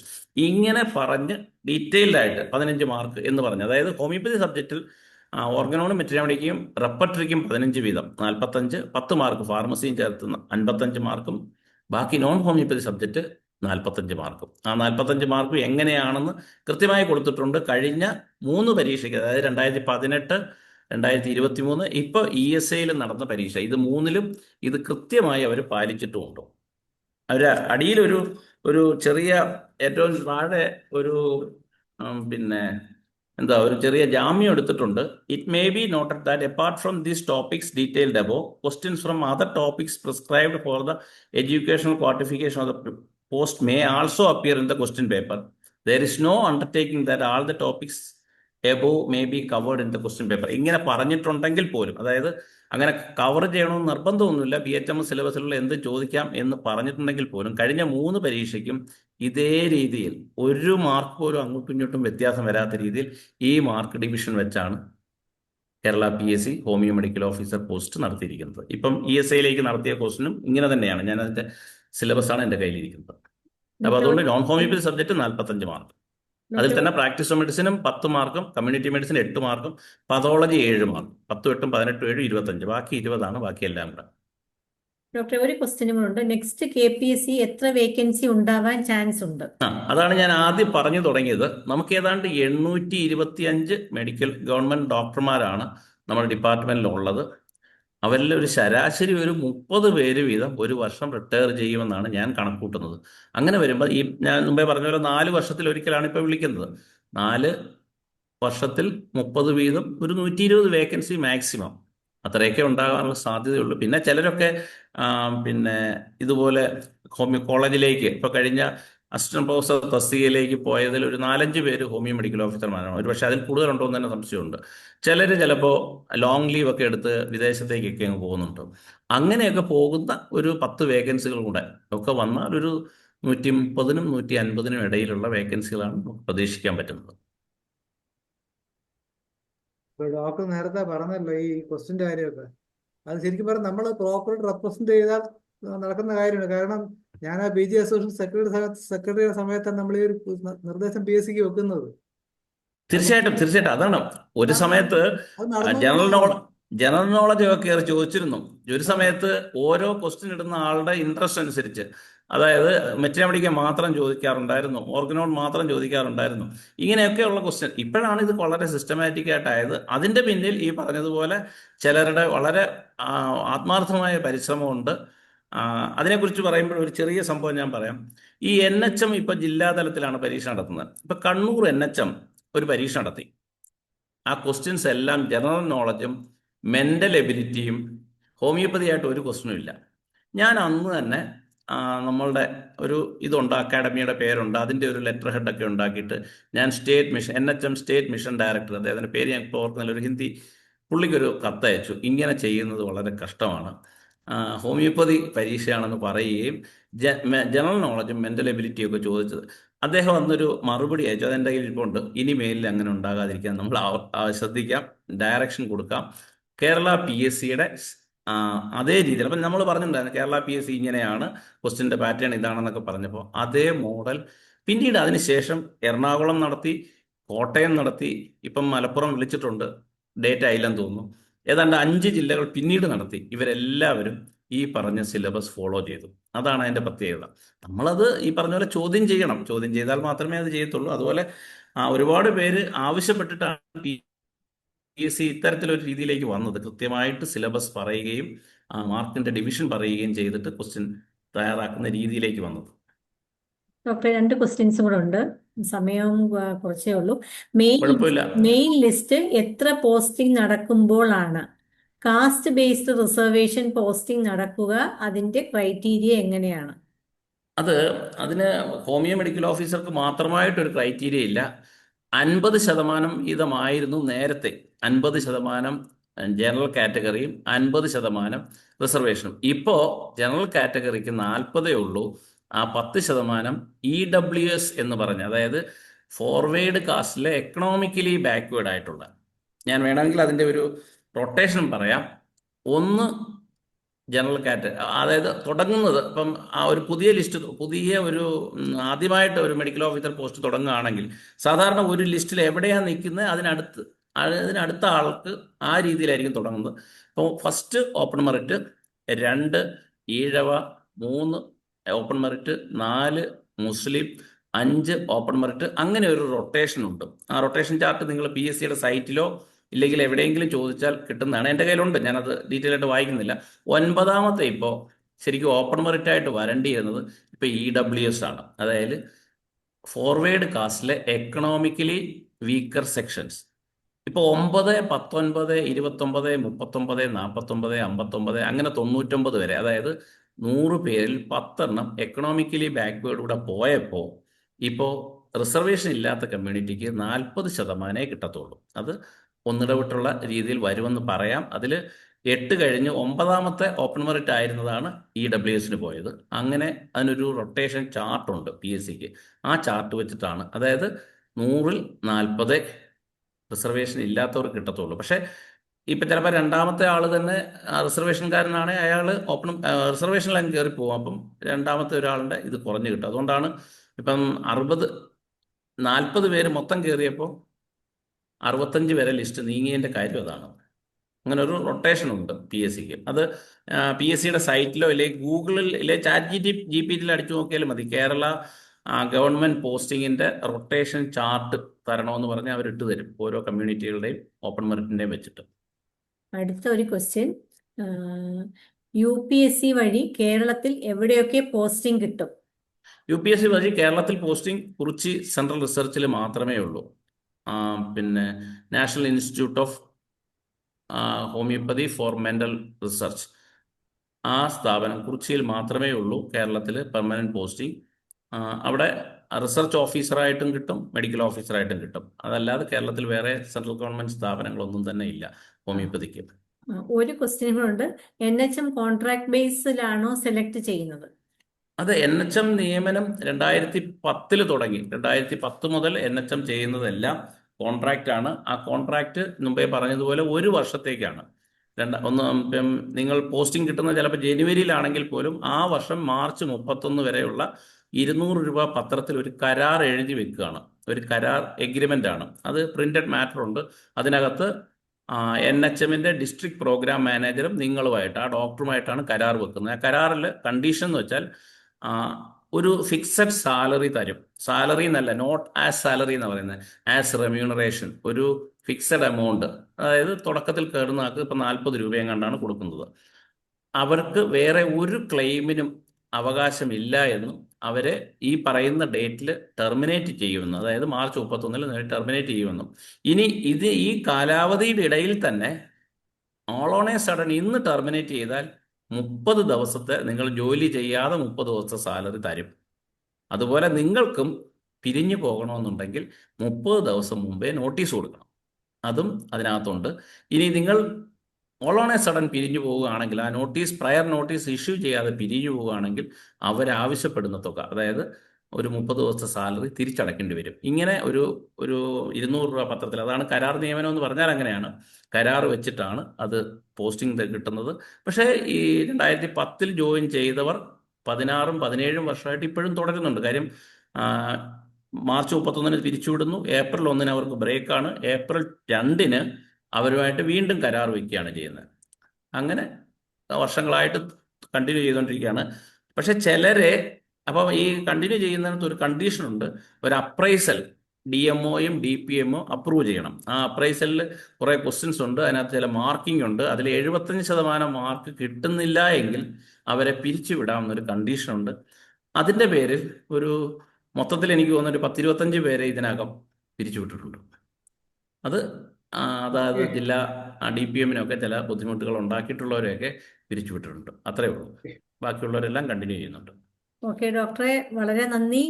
എല്ലാം കൊണ്ടും വളരെ നല്ലൊരു ചർച്ചയായിരുന്നു. ചർച്ചയിൽ പങ്കെടുത്ത ഡോക്ടേഴ്സിനും ഇവിടെ doctor ഇതൊക്കെ എല്ലാം വളരെ വിശദമായി തന്നെ ഡോക്ടർ എല്ലാത്തിനും മറുപടി പറയുകയും ചെയ്തു.